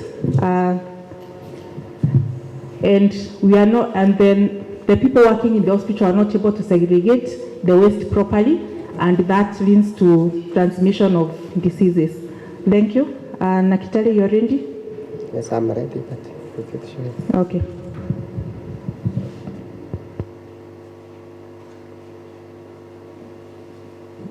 Okay. Good afternoon, everybody. I am David Nakitare. My topic is quality assurance programs to support tuberculosis diagnostic capacity among laboratories within Meru County, Kenya. I was the author, assisted by Mr. Ndipa Patrick Mudaria. Now, introduction: tuberculosis is caused by bacillus bacteria, that is Mycobacterium tuberculosis, and the transmission of the bacteria through infectious aerosolized droplets, nuclei generated by coughing, even laughing, talking, sneezing, and singing. In Kenya, TB is regarded as the leading infectious disease, accounting for high mortality. Especially 2015-2016, the prevalence was about 426, which was almost twice the previous year. Meru County reported tuberculosis notification rate of 158 over 100,000 population 2015. 400 reports indicates that the prevalence of TB warrants early detection of diagnosis of TB. There is need to determine quality assurance programs to support TB diagnostic capacity. The objective was to determine quality assurance programs to support TB diagnostic capacity amongst laboratories within Meru County, Kenya. The methods: the study area was within Meru municipality in Meru County. It was a descriptive study survey. The sample involved 26 laboratory personnel working in 12 selected medical laboratories. This was purposive. 12 selected medical laboratories. The sampling N was subjected to random sampling, and we got the sample size being 26. Data collection and analysis, we used semi-structured questionnaires which were administered to laboratory technologies in selected laboratories, that is 12 laboratories. Data was entered, coded, cleaned, and analyzed using SPSS version 16. The findings were presented in form of frequency distribution, tables, and bar graphs. From the findings, you find that TB diagnostic tests were fast in laboratories. There was a statistically significant difference in fluorescence microscopy and gene expert. This is found whereby it is only one facility which offers the test, while the rest, none of them offers the test. Quality assurance schemes for laboratory participation. We find that majority of respondents had been using Center for Disease Control and Infection and Prevention, that is CDC, as their quality assurance. You come here, you find others, they did not have any of the quality assurance places to take their samples. In discussion, majority had been using CDC as their QA schemes, that is 61.5%. as well as laboratories participation in EQA for TB was on a quarterly basis, that is 88.5. When you find the study by Vladislav 2016 and others, the European TB reference laboratories had shown steady and high level of performance in external quality assurance. And this shown in the rounds in which that network was very instrumental in developing and implementing EQA. In conclusion, public laboratories made more referrals to a TB reference laboratory, making them to have enhanced TB diagnostic capacity as compared to private-owned laboratories. So we need to do something on the private-owned laboratories. On recommendation, I chose one. The government should formulate a work plan that will enable all laboratories to participate in quality assurance programs as a way of enhancing the diagnostic capacity for tuberculosis in both public and private, commercial or owned laboratories. Thank you.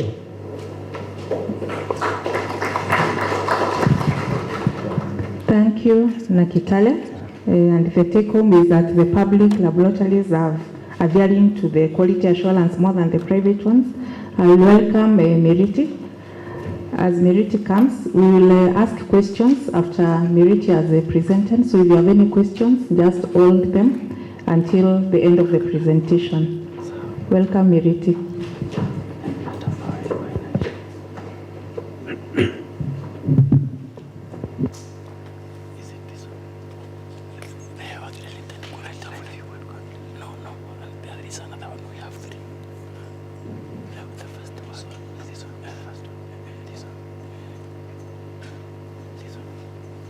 Good afternoon, ladies and gentlemen. I'm very eager to start. Just to note that Meriti and 3 presentations, and all of them are in the same area, so he has chosen to present the one on health-related quality of life. Yes, this is a bit unfortunate for us, me and Caro, because we had 3 studies to present. But because of time now, we have to only present one. So I don't know whether we presume the others also presented before this congregation. So it is the health-related quality of life. The differences between wildlife interface zones and non-wildlife zones of Meru County, Kenya.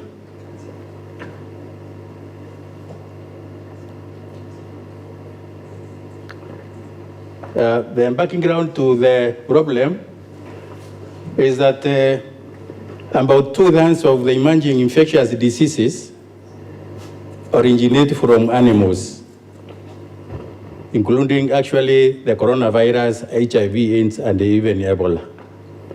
Now, many times, health ministries and health systems are faced with unexpected outbreaks of these EIDs, and they become overwhelmed because of lack of resources to handle them. This has been blamed on anthropogenic influence regarding the change in land use and the increased contacts with the wild animal reservoirs or their products. Now, however, suboptimal surveillance systems often lead to poor early warning signs and uncoordinated, ineffective response. And this is why we carried out the study. We hypothesized that the populations living around the national park have similar health-related quality of life with those others who live away from the interface of the wildlife. Now, so research collaboration, coordination, surveillance, and preparedness for response is necessary in the prevention and control of zoonosis. Evaluating the health-related quality of life in risky environments would be a recommendable beginning to establish the burden and risk factors of preventable diseases. Now, such evaluation can reveal new understanding on linkages between the health-related and quality of life and disease risk factors.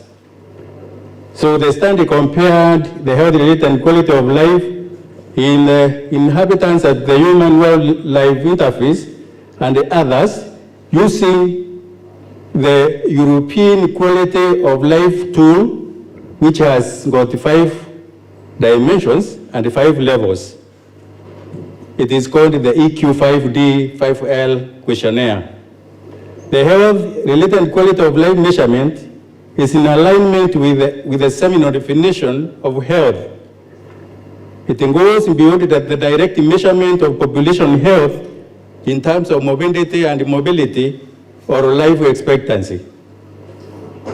The WHO defines health as a state of complete physical, mental, and social well-being of a person, and not merely the absence of disease or infirmity. So methodology, what did we do? This was a comparative health-related quality of life cross-sectional study between residents at the brink of Meru National Park and the inhabitants of non-wildlife zones of Tigania West, Meru County, specifically the Akidi zone, the lower Akidi zone.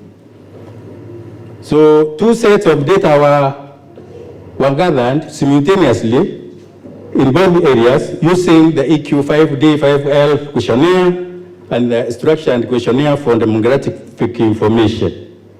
Starter was used for data analysis.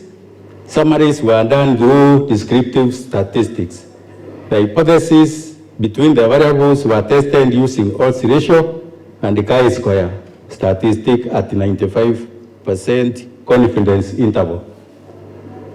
So the results, I would say, were those 5 dimensions I've talked about. The results were found that the people in the wildlife zone and was health quality of life in the domain of worry, actually anxiety, or you could say depression. That's a graphical representation in terms of sex, women and men on that domain. So discussion. There are significant domains found affecting the health-related and quality of life reported in this study was worry. The health-related and quality of life statistically differed significantly between the inhabitants of Igembe Central with proximity to the National Park and the Tigania West. So comparatively, the residents of Igembe Central near the park had higher odds of having low health-related quality of life. You can see the odds ratio there were 3.068. This phenomenon would probably be attributed to stress in the community from livestock depredation, crop breeding, and loss of human life as reported due to human-wildlife conflicts in the study area. However, further studies are required to establish the cause of anxiety or depression to improve residents' mental health around the national park.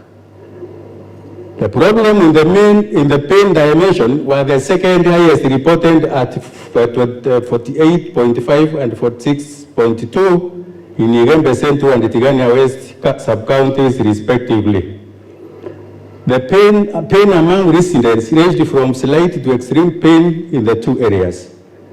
The findings on pain in our study disagree with other studies reporting lower proportions at 38% in a population study in Brazil. Generally, older populations are expected to experience more pain due to degenerative aging complications than younger populations. However, 12.4% of younger populations neighboring the park reported moderate pain compared to 7.2% in Tigania West with older populations. This finding is inconsistent with others that found older populations to experience more pain than younger ones.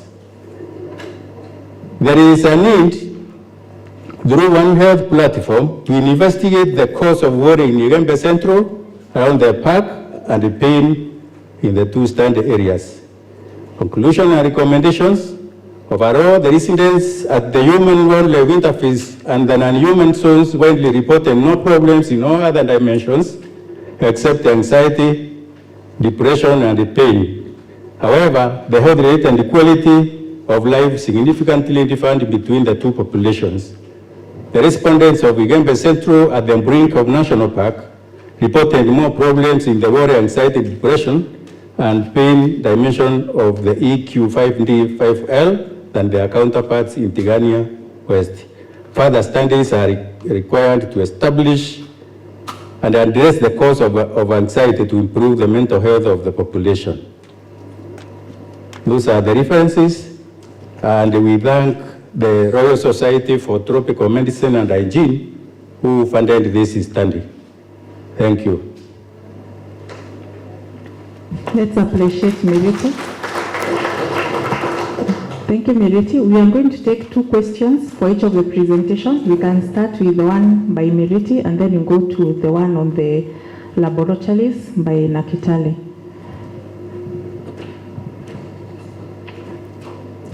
Dr. Mariga has a question.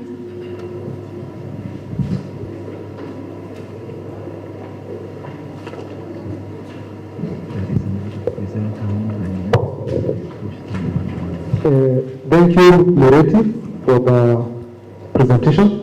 You presented well. I have a question, or could be a question or comment. Now, we've heard that people living in the wildlife-human interface in Igembe are depressed, especially the older people. Now, I'm wondering, we've seen and heard the Maasai people living together with the wildlife. And then we see from the Maasai community that they're a happy community, yeah, celebrating, having a fun every time with the wildlife.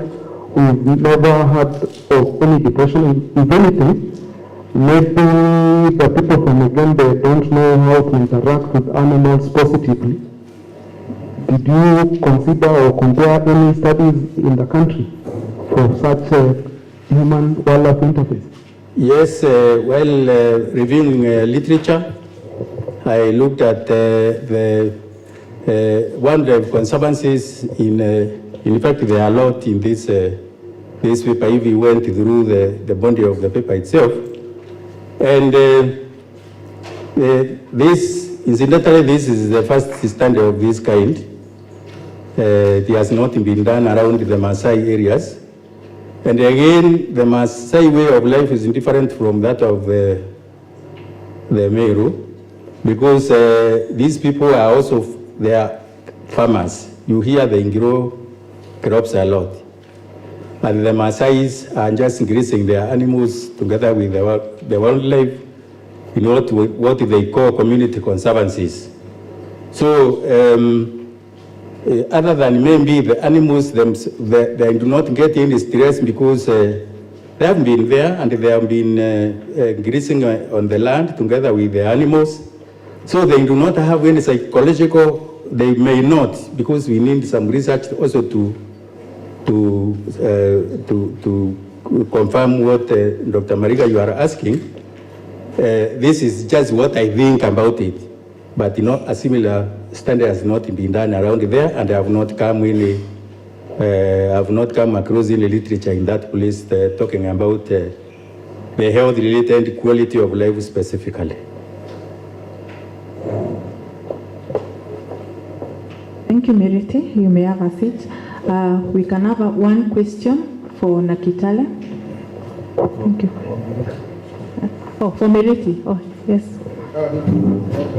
Oh, for Nakitare.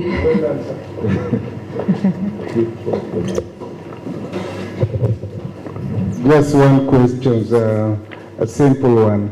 I think in your presentation you talked about that you picked your sample using purposive technique. purposive. But as soon as you finish that, then you also said you also use simple random sampling. That made me worried. What did you really mean? Thank you. Okay, by purposive, what I meant, the research was around the Meru municipality, even though it was to be the entire of Meru County. Purposive, it means I just chose those labs willingly.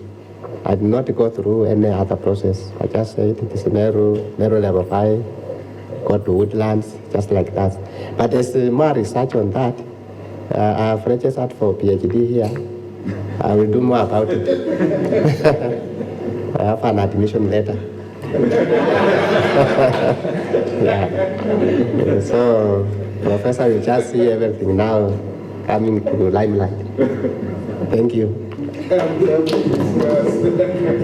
Thank you, Nakitala. Probably you can go to our VC so that you can be able to differentiate those two types of sampling techniques. With that, we come to the end of this session on the health interventions for sustainable development. Thank you so much for listening to us, and thank you to the presenters who have presented throughout the day. And I take back the program to Dr. Omamo.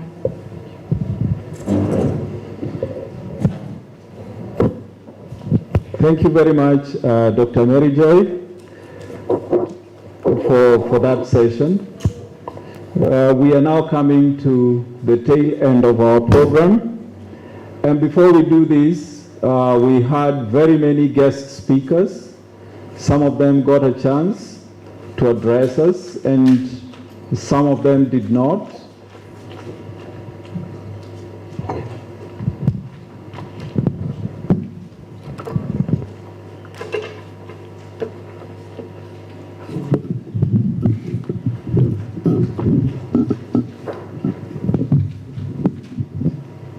Is he still presenting? Is he going to be given a link? So thank you very much. Just like we were saying, we had quite a number of guest speakers. Some of them got a chance to address us, and some of them, because of their schedules, could not, and therefore they have sent us some pre-recorded presentations. But we have one presenter who requested just to greet us just 2 minutes. He's Professor Mugendi from Machakos University, before we actually wind up. So I'll request Professor to be put online just to say hello as we wind up.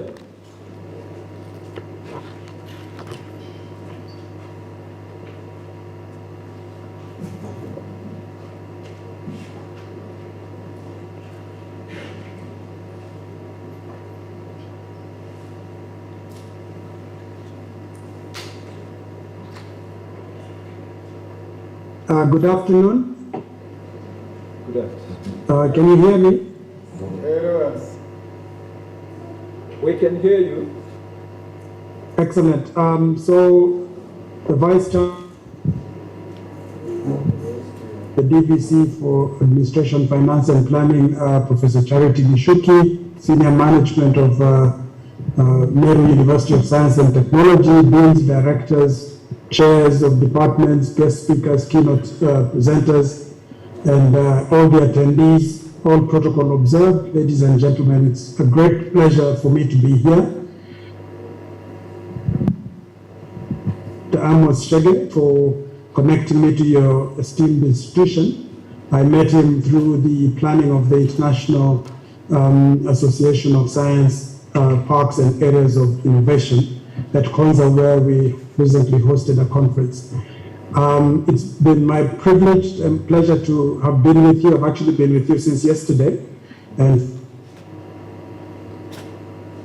to Professor Anthony Rodriguez speak about the nanosatellites, which even our university is working in collaboration with Sapienza Rome University to send. I also listened to Professor Gerono Rotich speaking about kinesiology and how important it is. And what I liked about her presentation was her emphasis on shifting the conversations and discourse just from STEM to also include STEAM. Also listened to a couple of other presenters, really, including Professor Bob Botunisi, who spoke earlier on today. And he spoke about the pathways to decolonization. And I think this is an important agenda for us in Africa as scholars and our own narratives and our own parameters for knowledge creation. So as a university, I want to commend you, Meru University of Science and Technology. I'd have loved to be with you, but we also had our own conference running coincidentally on the exact same days. So I will definitely pay you a visit. In fact, we've spoken with Dr. Shege about hosting a workshop on design, industrial design, and how it could contribute to conversations like design thinking, universal design, assisted devices, adaptive technology, and allied areas that I know your university is very passionate about. But I want to commend you because as a University of Science and Technology, you've become a catalyst for knowledge creation and also sustainable development in the region. And presentations that you have a broad and very detailed strategy for research that has measurable social impact. So well done. This is your first, and I look forward to seeing you host many more, and you can count on my friendship and collaboration going forward. So in conclusion, because this is not my presentation, I just observed 5 pivots, if I may, or shifts in terms of disruptiveness that I've seen after following your conversation. The first one is that we need to move the discourse from merely knowledge, the knowledge economy, to the solutions economy. I think if a lot of our research ends up in papers and scholarly environments, it misses the opportunity to have real life social impact. So the solutions economy is where knowledge is translated into action and it's translated into measurable development. And I think as a University of Science and Technology, you're uniquely placed to translate knowledge into solutions. Second pivot, move the dialogue from STEM to STEAM. We know that STEM is predominantly left brain dominated, while STEAM or arts and design and other humanities are in the right brain. But innovation happens in the fuzzy space between the two hemispheres. So please embrace STEAM, as Professor Rotich also encouraged, because then we can start to see real exciting things happening. Thirdly, move from the triple helix to the quadruple helix partnership model. Typically, we talk about triple helix, which is government, academia, and industry, but we often do not involve the citizens or civil society. And these are critical for any sustainable development to happen. So involve them. They can potentially unlock a lot of knowledge that is locked in as tacit or embedded knowledge. And then fourthly, let's move from our disciplinary silos, and this was also mentioned by many speakers, and go to a transdisciplinary way of collaboration. Like lawyers, like the one who spoke about the professional jargon that often is used in courts, to the gentleman who was speaking about fake news in journalism and so on. Let them talk to the engineers, let them talk to the medics, and see the kind of exciting innovations that will emerge. And then finally, the fifth of these pivots is we need to now start to embrace the fact that we're moving from the fourth industrial revolution to the fifth industrial revolution. Many of you know that the fourth industrial revolution has been about robotics, artificial intelligence, machine learning, and allied technologies. The fifth industrial revolution has been accelerated by the COVID-19 pandemic, and it has brought to the fore the role of robots in the way in which we live and work and play. And there's a concept that has been developed called cobots. Cobots are collaborative robots that help people do things better and more efficiently. So in conclusion, let us start to embrace these new fifth industrial revolution possibilities even as we come to grips with the fourth industrial. It has been a huge pleasure and privilege, and I want to commend Professor Romanes Odhiambo for his leadership. I've seen how active him and Professor Gishugi have been in these conversations, and when you have leadership that is that engaged, I can assure you this institution of yours will go places. I wish you every success. God bless you all, and good evening. Thank you very much, Professor. Let's appreciate Professor once more. So thank you very much, Professor. We will carry over this conversation to the next space.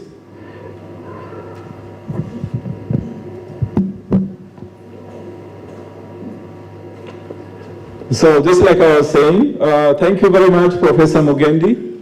We will definitely carry on this conversation to the next space because we want to actually expand our research base and our research networks, and this we can only do through collaboration. So we come to the tail end of our conference, and we want to do the closing ceremony. So briefly, in terms of my observations and my takes, it's just like we started. We said that MASTIC 2022 is our inaugural, and definitely we will be doing this consequently every year in June. And therefore, we urge all faculty that did not have time to participate this time round to actively participate in the next one, because as we believe, this is our fodder. Teaching gives us our salaries, but this is what gives you promotion. This is what takes you to the next space. So I'd urge them to be more active in our next conference, which is MASTIC 2023, that we have already started planning for now. We have a couple of sponsors who are interested already, generated from what has happened, and definitely the next one will be bigger and better. So before I invite our registrar academic, acting registrar academic, to actually invite the VC to do his closing remarks, all these would not have been possible without everyone being involved. And therefore, I want to appreciate everyone who took part, starting from our guest speaker, starting from our ambassador to our guest speakers, Prasanta Day from Aston Business School in the UK, Dr. Beatrice Matiri Maisori from Riara University, Prof. Anam Day, University of Leeds, Dr. Alison Parker, Cranfield Water Science Institute, Dr. Irene Kuhlman from Wageningen Center for Development, Prof. Geoffrey Moshiri, who is still here with us until now. Let's appreciate him. Prof. Moshiri is one of our own, but now at Murang'a University of Technology. We want to appreciate Prof. Gerono Phyllis Rotich from North Carolina Central University, Durham. Then we want to also appreciate Professor Daniel Clow, who was very interested to come, but he fell sick in the last minute, but he sent his apologies and he will send his presentations. I also want to thank Professor Anthony Rodriguez from Jaramogi. We want to also thank Professor Robert Bartolucci, who is a Professor Emeritus from Dalhousie University in Canada. We want to also appreciate Dr. Tonio Mwansa, who has been a key pillar to us, but he was a bit busy and he sent his recorded presentation. We want to thank Prof. Mudhoni Masinde from Central University of Technology, Free State, South Africa, who also sent her recorded presentation. And lastly, we've heard from Prof. Mugendi Rida from Machakos University. I had a big group working with, as I was the conference chair. I want to also specifically appreciate the session chairs who took their time to actually steer these conversations. I want to thank Dr. John Thuite, who did the food science security agribusiness. I want to thank Dr. Stephen Mutua, who did the ICTs. I want to thank Prof. Jacob Makanga, who did the mining sanitation. I want to thank Prof. Eric Mushiri, who did the health. I want to thank Dr. Hilda Omai, who did the social science. I want to thank Prof. Kageni Njagi, who did the innovative pedagogy STEMS team. I want to thank Dr. Mohamed Shano, who did the business, and Dr. Guyo Hooker, who did public policy. I can't also forget the rapporteurs who actually assisted them. On this note, I want to thank Dr. Eric Moria, who rapporteured the food safety. I want to thank Prof. Eustace Mwenda, who rapporteured at the ICTs. I want to thank Dr. Kennedy Gechoka, who rapporteured at the climate. I want to thank Dr. Mary Joy, who rapporteured at the health. I want to thank Dr. Mercy Thuranira, who also rapporteured at the social science. Dr. Beatrice Owiti, who rapporteured at the innovative pedagogies. Dr. Rita at the business. And lastly, the committee, the organizing committee that actually was behind the success of all these. I acted as a conference chair, but I was seriously supported by the following: Dr. Frank Onyambu, a member; Dr. Amos Chege, a member; Professor Eustace Mwenda, a member; Dr. Stephen Karanja, a member; Dr. Beatrice Owiti, a member; Dr. Alfred Mariga, a member; Dr. Makau Mutua, a member; Dr. Sarah Wandili, a member; Dr. Samson Munialo, a member; Mr. Charles Mugi, a member; Mr. Paul Mutevia, a member; Joyce Mwenja, also a member; Ms. Ruth Gibendi, also a member; Jeremiah Mailuda, also a member; Frederick Mangicho, also a member; Ms. Sarah Gatwiri, also a member; Mr. Derek Katharima, also a member; Ms. Evelyn Kiruja, also a member; Ms. Elizabeth Karemi, also a member; Mr. Jared Maonga, also a member; and lastly, my secretariat, Ms. Ann Bonareri, Mr. Rogers Busire, Mr. Tobias Owino, and Ms. Lillian Mube. Let's give them a round of applause. So thank you very much, and let's see you in Mastic 2023. Dr. Karanja. Yeah.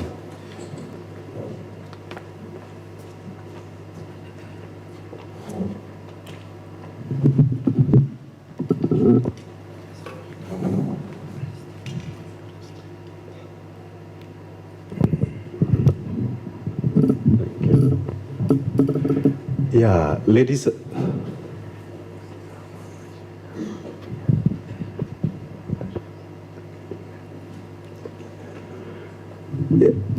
Ladies and gentlemen, let us actually applaud our Director, Research, Innovation and Commercialization for the good work. 1, 2, 3. Thank you very much, Director, leading us in our inaugural conference. It has not been easy. We are really proud of you. Before I invite the Vice Chancellor, let me also join the Director to thank the media. Truly, these people have been with us every minute, recording, taking all the proceedings from day one up to day. Ladies and gentlemen, let's thank these people with a clap. 1. Thank you. Then we have another team, the ushers. From day one, I think we had a number of students right from the gate. They have been guiding our visitors, directing us into various rooms. Let's also thank them and recognize them with a clap. Thank you. The last but not the least is the group who have been giving us the service. Actually, they have been here serving us in the engineering complex and in the Innovation Center. We cannot forget to thank them. Let us also appreciate them with a clap. Yeah. Thank you. Truly, it cannot be said in any other way. It has been a great day, a real breakthrough. History has been made at Meru University of Science and Technology, that for the first time, a dream that has been conceived before has truly come true. That now we have a conference, and not just a conference, an international conference. We were trying to evaluate it, our internal evaluation. And today, I decided to go around every room, the 4 breakup rooms.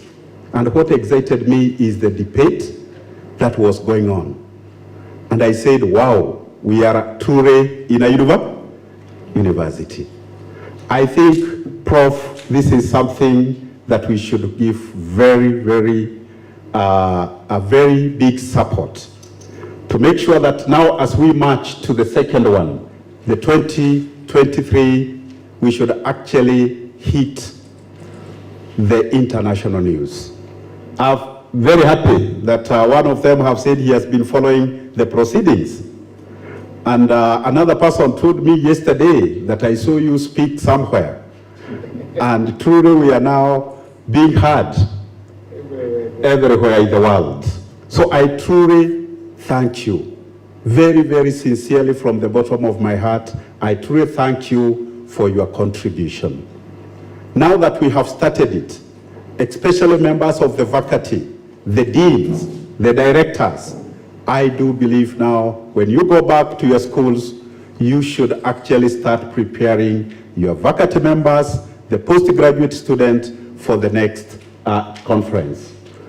With those few words, I now want to take the opportunity to invite our Vice Chancellor, who have been with us, giving us a lot of support.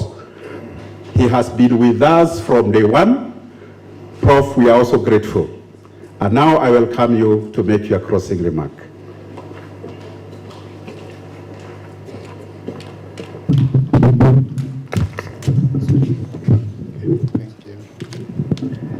Thank you, Dr. Karanja.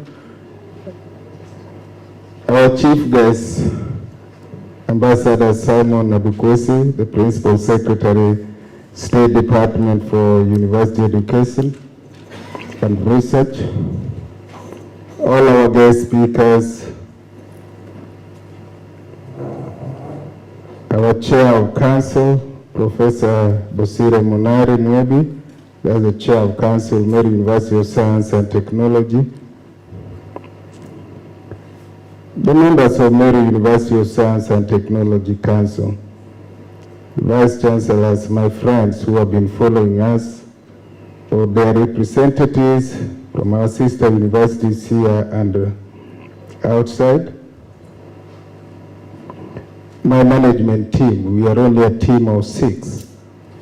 And I really respect you, I've seen you here all through. The representative from NRF, and yesterday we actually had the CEO of NRF, my friend Dr. Jemima, who was here. The Kenya Electricity Generating Company, that is the Kenyan, and ICT Authority, and all of us, our staff, our colleagues, and the professors, the students, the undergraduate students, the diploma students, the master students, the PhD, all of us, distinguished participants, ladies and gentlemen, once again, good afternoon. The Meru University of Science and Technology International Conference of 2022, what we call the MASTIC 2022, It's a dream and a milestone that has been lingering long in the thoughts and hearts of University Council and management. And I was happy to see Dr. Guyo here. Is he still around? He slept, maybe wherever he is. But Guyo was the immediate former director of RDE, what we now call RIC. And we started this discussion about having a conference, most likely towards the end of 2019, then 2020. And then soon we all know that COVID struck the world and everything went haywire. And so really for us to have had this conference, it has taken many of us. And I think the director, RIC, and the registrar, ASA, have actually said that. And they have paraded to us here the people that have been involved. So indeed, it is a dream and a milestone that has come true.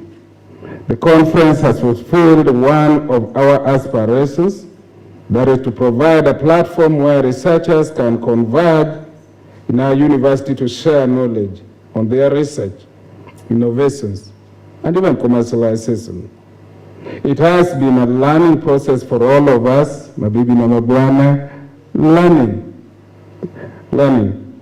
We hope to do this even better in our next conference that we'll be having every year.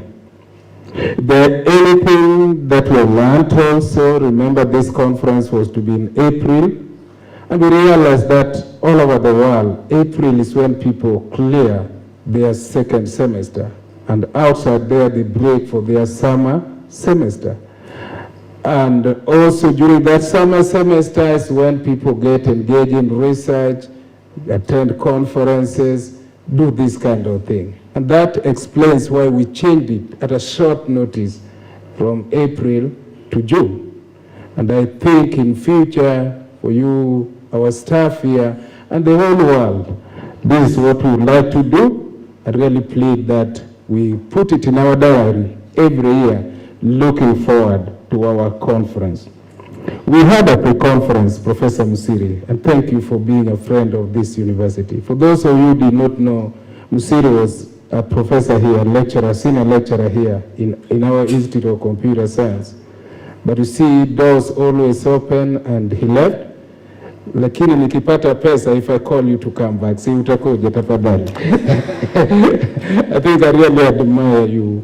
I really admire you, and thank you for the support. Even when we are writing research proposal, you'll find Musiri partnering and twinning together with our staff here, and you know what is happening. So please, can we clap for him and just appreciate him for supporting us. I am therefore appealing to the committee members, the faculty, and I mean the faculty are the teaching staff. One of the things, let me talk with you as a professor, and I grew up very fast. By 2007, I was already a full professor. And one of the reasons why I grew so much was really participating in this kind of thing. Teaching students, all of them. I taught even bridging course in mathematics. These are people who fail mathematics in Form 4. And I was able to, migrate them from not knowing mathematics, Professor Mwenda, to knowing mathematics. And some of them later on joined university and became first-class graduates. Then I went to the diploma, I went to the bachelor's, I went to master's, I went to PhD, I went to postgraduate diploma, I went to EMBA, those short master's program of 9. And each of them, when I teach them, I have to give a project. My friend from Canada, Professor Noni, a lady, and I saw another counterpart that was presenting. What they do is that any topic they teach, they give students the project. And the process, you gain more, the student gain more, and you start moving. And that's how I was able to move from assistant lecturer to full professor between 1992 to 2007. And today I still supervise students. And whenever they supervise, I want my students to go for workshops, they go for conferences, they do all this, and we interact. In fact, most of my work, I'm so busy, I send them now to my students who I taught many time ago, and they're good professors. In Canada, in Ghana, in South Africa, can you read that and give me comments I give the students? That's what I do. And it becomes very, very, very encouraging. And I think what we are starting is something very, very good. So I appeal to all of you, the committee members, the faculty, students, and all researchers, to begin proposing topics for the next conference. This way, we will have thematic areas that reflect the areas of research that are attracting interest. We hope that the next conference will have more representatives from the local community, our sisters universities like Professor Musiri is here. We have seen Mugendi making excellent contributions. I really appreciate him. And many, many others. So our sister universities, the region, and the international community. And for the community, our neighboring community, they are in indigenous innovations that they have. And I also want to see a lot of exhibitions coming from them, and we need to prepare for all that because we are losing some of these things. We strive to mobilize more attendees in next year's conference from across the globe. But I want to really congratulate the organizing team led by Dr. Mama and Karanja here for our first conference in this village place here. The kind of presenters we have had from the whole world, I think is great. May God bless you. Very proud of you as a Vice Chancellor. Ladies and gentlemen, there's power in unity. There's power in thinking the same direction. Those of you who have been in a strategic management course, and when you try to create a vision is setting direction where you want everybody, Mary Joy, like you, your entities, the School of Nursing. Where do you want people to go? And the best illustration is when you go to a building site. Bwana asifiwe sana. You go to a building site, and the building site, there are people who are normally involved. They are the architects who think and design what is required. And they go to the person, the client, and ask that person, what is it that you want?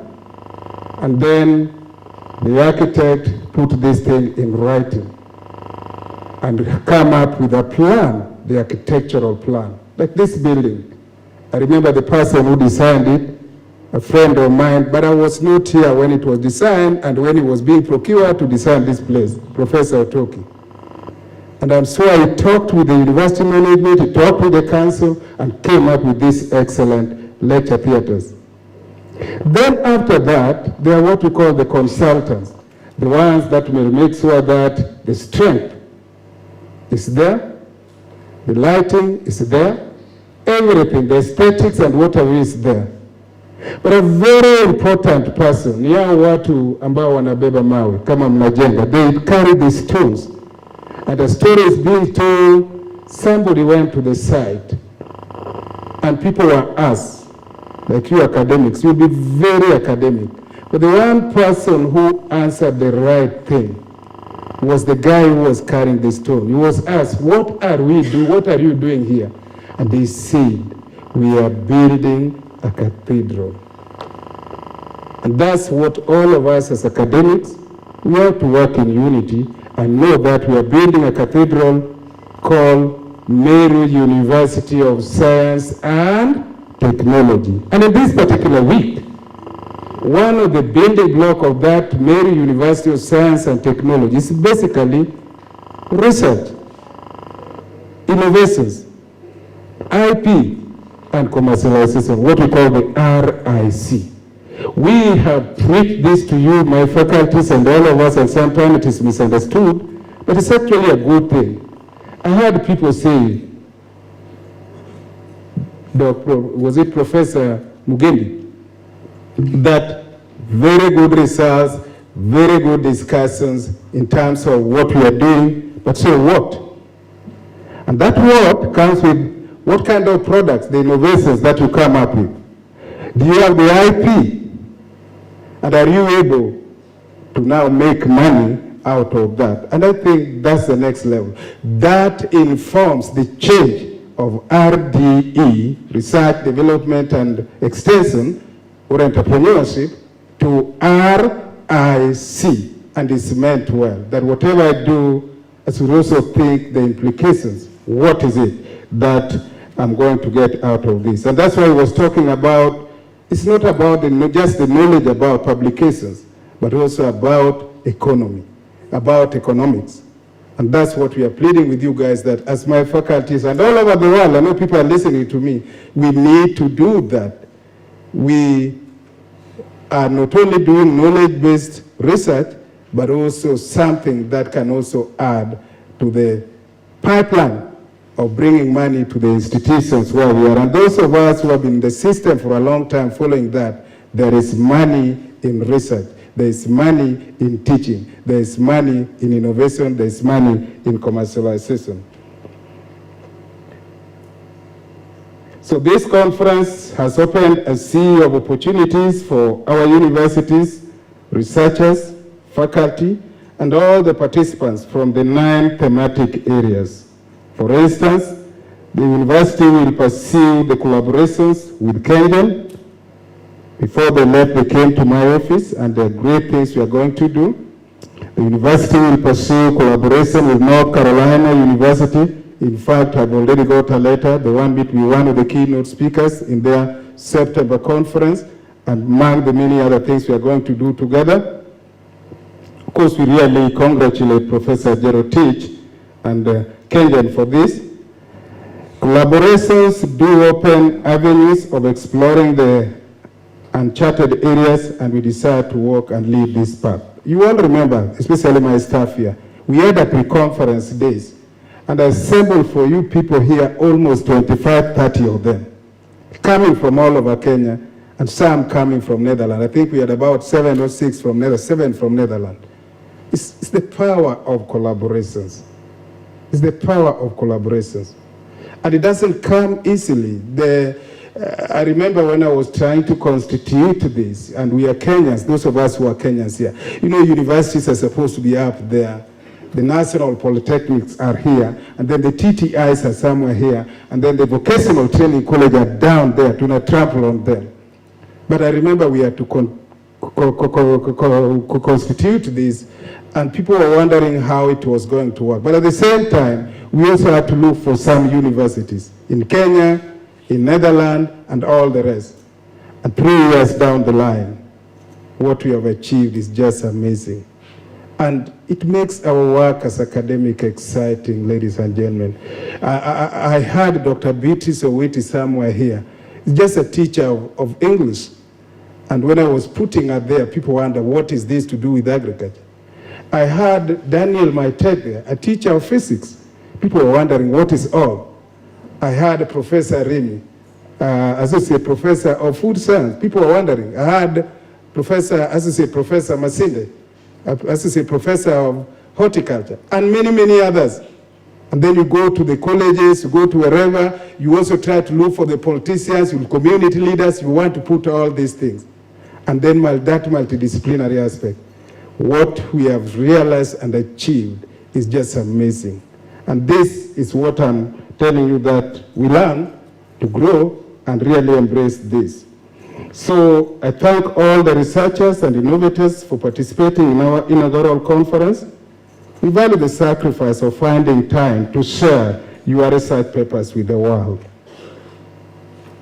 And you know, I was following, even if I was not here, I was following. I was closing my workshop with these almost 30 people somewhere, and I was following. And that's why you could hear me talking, but very far. And the whole world was also following. No wonder Karanja has been saying here, it's become international registrar. Now people are asking, what are you doing? One of my former students in Pan-African University called me from South Africa. What are you doing in Meru? That's what we are, ladies and gentlemen. And we can do much, much better. So we value the sacrifice of finding time to share your research papers with the world. I want to give special thanks to the keynote speakers who made time to attend physically and virtually. So university will raise our heart to you. Please be assured of our devotion to follow through on each and every matter we have agreed on. National Research Fund, NRF, we value. We have so many of our staff here that have also written very fundable research proposals, and NRF has sponsored that. The latest is they sponsored some project, infrastructural project, and the product of this is that we'll be launching a medical research center on Monday. And that medical research center, we are going to open our health unit to the whole world. The beauty of this infrastructure is that it has equipment and facilities that can diagnose cancer, that can diagnose all infectious diseases. If I make a mistake, those who are in medicine, like whatever, I'm just a statistician, please understand me. But that means things like Ebola, things like COVID, things like HIV, and paternity, men who are here, hello, even paternity of the child, if you are quarreling, whose child is this? Sasa, we can actually do it here. That's the power of collaboration, and we really want to thank NRA for supporting this. This conference would not have achieved much the level of success it has without you having invested in our vision. That includes the Kenyan, that includes the NAFIC that sponsored almost 7 people to come here from Netherlands and staying with us here almost 4 days. We want to particularly extend our appreciation to the Kenyan team for being with us throughout the 3 days of the conference and the open opportunity for the upcoming innovation challenges on electricity-powered bicycle, which our students will participate and benefit for the mentorship experience, awards, and prospective job opportunities. And for our students, especially the undergraduate and the diploma, I was very happy when I found one of our undergraduate students actually presenting. I think I was in Netherlands about, 3 weeks or 4 weeks ago. And I walked all over the 12 provinces of Netherlands and about 5 universities. And whenever I went, the professors were hiding. And the people who were presenting were students, diploma, undergraduate, master's, and PhD. And that's the system. And I don't know who was that beat his PhD students who was presenting here, Kubai. Was it Kubai? Yeah? The essence of CBC is for us to grow our students, academics, children, students. And then at the end of it, you take a backseat and see what they are able to do. And so I was very happy that even our undergraduate students have the confidence to present in such a global conference. This is something we have to achieve. This is something we have to encourage. And now that the CBC is coming. By the way, Professor Mwenda, I know you teach fluid mechanics and calculus. The CBC does not mean you will not teach calculus. It does not mean you will not teach fluid mechanics. It does not mean you will not teach numerical analysis or sampling techniques that I teach. It will still be there. The only thing is, most of it now you just plan and give the student to do most of the thing. And then the assessment, in terms of 70-30, will no longer be there. In fact, most of the marks will go to the students. It's unfortunate we didn't have enough time really to discuss that guy who was talking about CBC. That is a great thing that we need to discuss and start preparing as we move to 2029. It's a very, very excellent thing. The first 3 I talked about, if your child is in grade 6, it can continue. The government has built an extra classroom, can continue in that place. But if they don't have a place, then you can transfer the child to another place. But the second 3, where they'll now be fitting into the various, it's not that I was asking the question and I don't know what is happening. After they do the junior school, then they'll now be posted after doing again national assessment at that time. That's when you now choose, you want to go to Alliance, hello guys, am I speaking to you? You want to go to Mangu, you want to go to our Meru school here, that's the state. And in that place now you'll have several tiers. be it performance art and creative music, be it STEM areas, be it somebody talked about STEAM, all this. And then after that, they now do exams. And then you see those who are going to the universities, those who are going to TTIs, those who are going to do the performance art and creative arts, dancing and all the rest, you know, all that. And I think it's a very exciting future. The only difference is that they will be student-driven. And as academics, we must start knowing this. Outside there, that's what it is. In fact, they don't call it CBC. Some people call it problem-based learning. And as professors, this is something we need to talk about and to embrace very fast.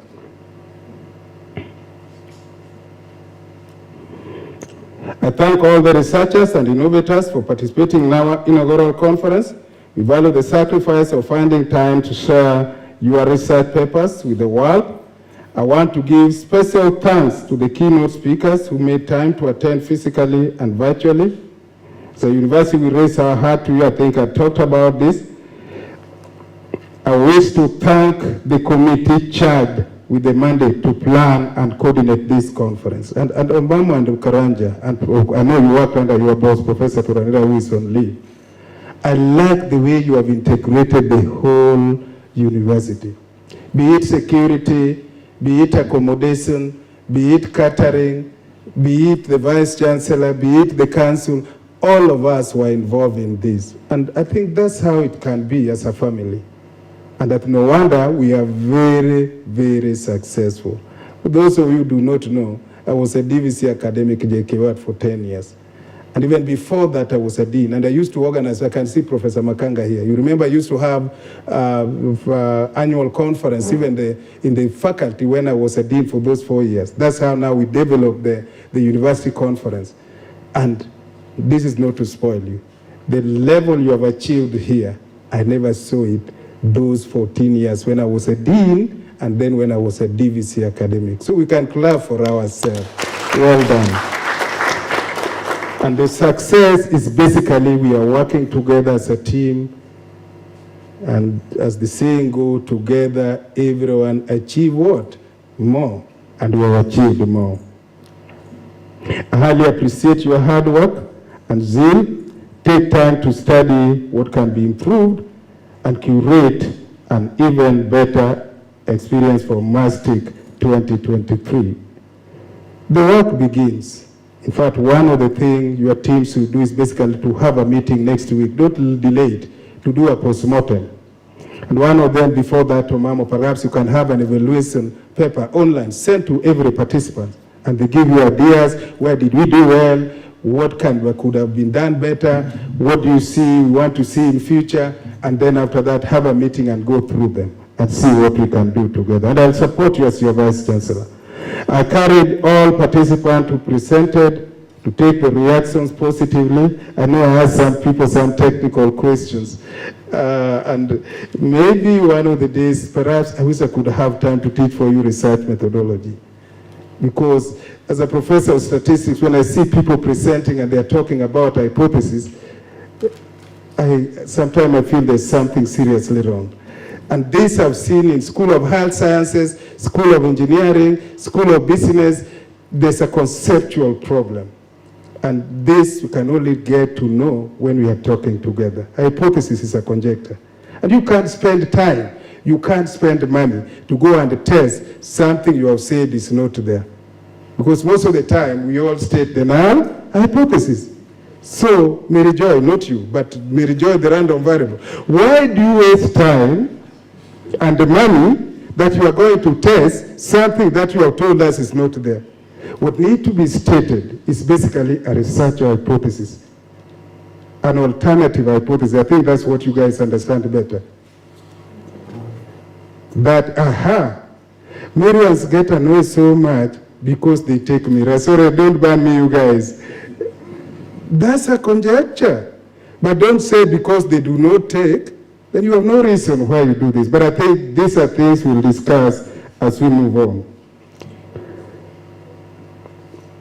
I encourage all participants who presented to take the reaction positively.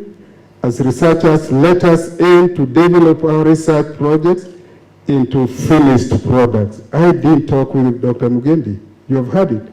That's the concept of RIC, research, innovations. Of course, there's another I that we have hidden there, and commercialization. So let us develop our research projects into finished products. MAS is focused on commercializing of these projects. The products and the services have to join the markets in order to create the much needed socio-economic development, not only for our university, but also for you. Let me tell you, research pays.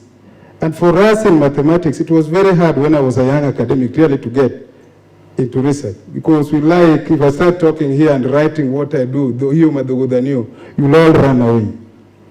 But later on, I realized as I grow in academics, can you put it in a language that everybody can understand? And so, Professor Mwenda, one of the first great projects I did was basically how to predict flood. Hello? Flood in this place around Lake Basin. You know, when it rains, Budalangi, there's a lot of it. So what kind of factors? And you know, it's all what we teach in mathematics. What are the parameters? And that's the language they understand. Will there be a terrible flood this time so that we can have early warning signs? You know, it is mathematics. And that's the language ordinary person understands. But that requires you really have to read and internalize what you teach. The opinion polls right now that we are talking about, you know, there's, I don't know, was it Hustler or what? That who is winning and what are we? It's all about statistics, the sampling techniques. How do you pick a sample? How do you analyze them? What kind of sampling strategy you do? So you really have, as an academician, as a researcher, really to read a lot and internalize these things and interpret them to the level that people understand. And so my friend from Canada who was talking with you about micro-research this afternoon, that's a serious professor. They are the consultant of World Health Organization, him and Professor Noni. But you see, they reach a level where you actualize. In academics, you also have to actualize. That you don't just, you be a thinker. And I think that's what we are pleading that we all do, and we'll get somewhere. So the products and services have to join the market in order to create the much needed wealth. When industries and universities work in tandem as frontiers of knowledge, they become a powerful engine for innovations and economic growth. Ladies and gentlemen, I want to thank all the attendees, all of you who are here, all our friends who are watching us from all over the world, for making time to grace this occasion. MASTEC will only get bigger and better as we move together as a team. That's my plea for you. And I want all of you to be the influencer, people who are carrying the candle and telling people it can be done. And we have done it together. We have done it. Remember, we just did a very successful graduation. I was not here. I was in Canada. Then I came. I went to where? I went to Netherlands, and the system worked. In fact, after that, I decided to join this thing that successful academic and business with golf. And because of you, I've realized I have a system. Whether I'm there or not there, things do what? Do move. And that's how it should be. I'm very, very proud of you people, my staff. So ladies and gentlemen, thank you for playing your role in creating a part of history that will continuously develop research and innovation for sustainable development. The goal is accomplished thanks to all of us. Can we clap for one another? All of us, we have achieved it. Until June 2023, while we hold the second edition of MASTEC, I wish you great health, peace, and strength to achieve the best version of self you are born to live. I preach this in the church. Mziri, wakati mami and daddy conceived you, you hear me? Yeah. Unajua hiyo ingine inatoka hii, ingine inatoka hii, then they come together. There were things that were put in you, potentials. And if you are aware about this, ladies and gentlemen, mabibi na mabwana, you cannot afford to waste time. People have asked me, I'm not bragging. I have a family like all of you, and maybe a bigger one. I run a church with over 600 people. I have employees. And you know what we do here, Karanja. What really motivates me, people ask this, and it's just the realization that when my mom, Cyprian, and my dad, Utieno, came together, and God, as Jeremiah put it, planted some potential. Do I preach it? Some potential in me. And at the right time, ladies and gentlemen, you'll be asked, I gave you this. I made you a Vice Chancellor of Meru University of Science and Technology, Professor Makanga. At such a time like this, what did you do with the things we did? And that's why I've got no time for gossips. I've got no time for things that are delaying us, but I've got time for things that when I go to God, He'll tell me, yes, well done. And I think this is my prayer for all of us, that we do it in Meru University. So think about this. Let's work together. Let's make Meru University the Makerere. Hello, guys. I know people do not know this. We are supposed to be the Makerere of the 50s, of the 60s of this country. The best university of Africa, the Cambridge, the Oxford of the world. And that we can only do if we continue maintaining the excellence tenets that we have agreed to follow. Meru University of Science and Technology, a center of excellence in teaching, research, innovations, IP, commercialization, and all of us will celebrate this. I declare, with those many remarks, ladies and gentlemen, this conference will officially close. May God bless you, and thank you very much.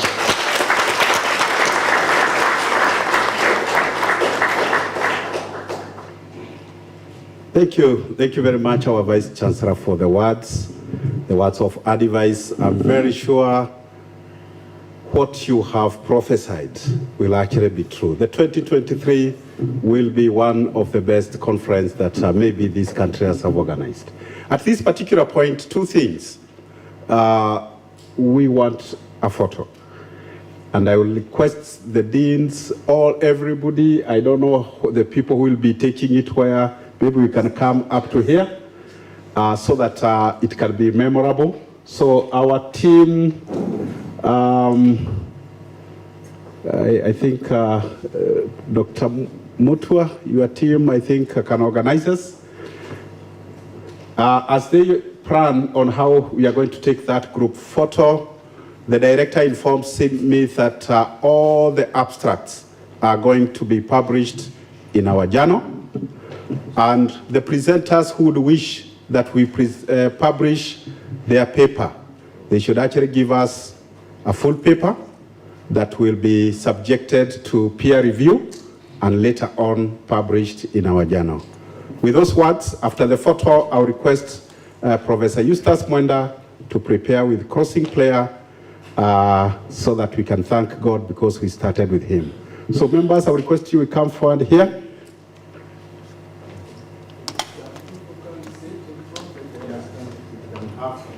Or something.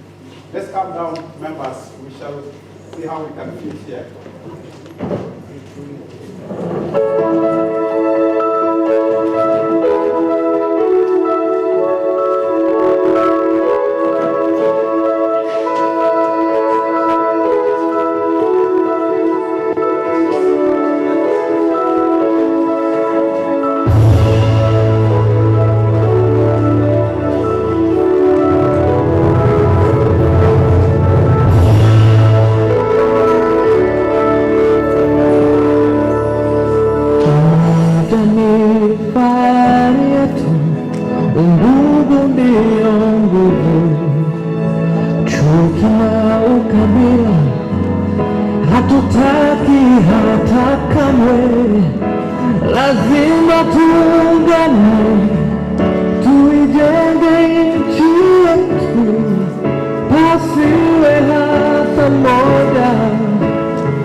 Hakika ya bendera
need more tools to prepare the nutrition snips.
So please don't go away without the pressings. Yeah. Yes, please. Yeah. Thank you very much. I request that we all join together in a word of prayer as we appreciate our God for the enablement from the beginning until now. Let us pray. Oh Lord our God, we thank you. We praise your holy name, confessing that you have been with us. We prayed when we started this conference that you may guide us in the various presentations that we've had, and truly you have been able to guide us through. Ours is to say thank you because you have enabled all the planned guests, all the presenters, our audience, to be able to make this conference a success. Oh Lord our God, we give you thanks and praise. And pray, God, that where we are weak, may you strengthen us. Where we have been able to accomplish, we pray for renewed strength, even as we continue planning for future conferences, that God, your hand is going to work with us, because we know that when you work with us, we are more than conquerors in your holy name. As we disperse now, we present all our guests who are here and also without, that God, you are going to bless them, guide each one of them wherever they are, guide all our faculty, guide all our staff, guide all the researchers that have made this conference a success. May you receive our praises and thanks and disperse us with your love. And we pray this believing in Jesus' holy name. Amen.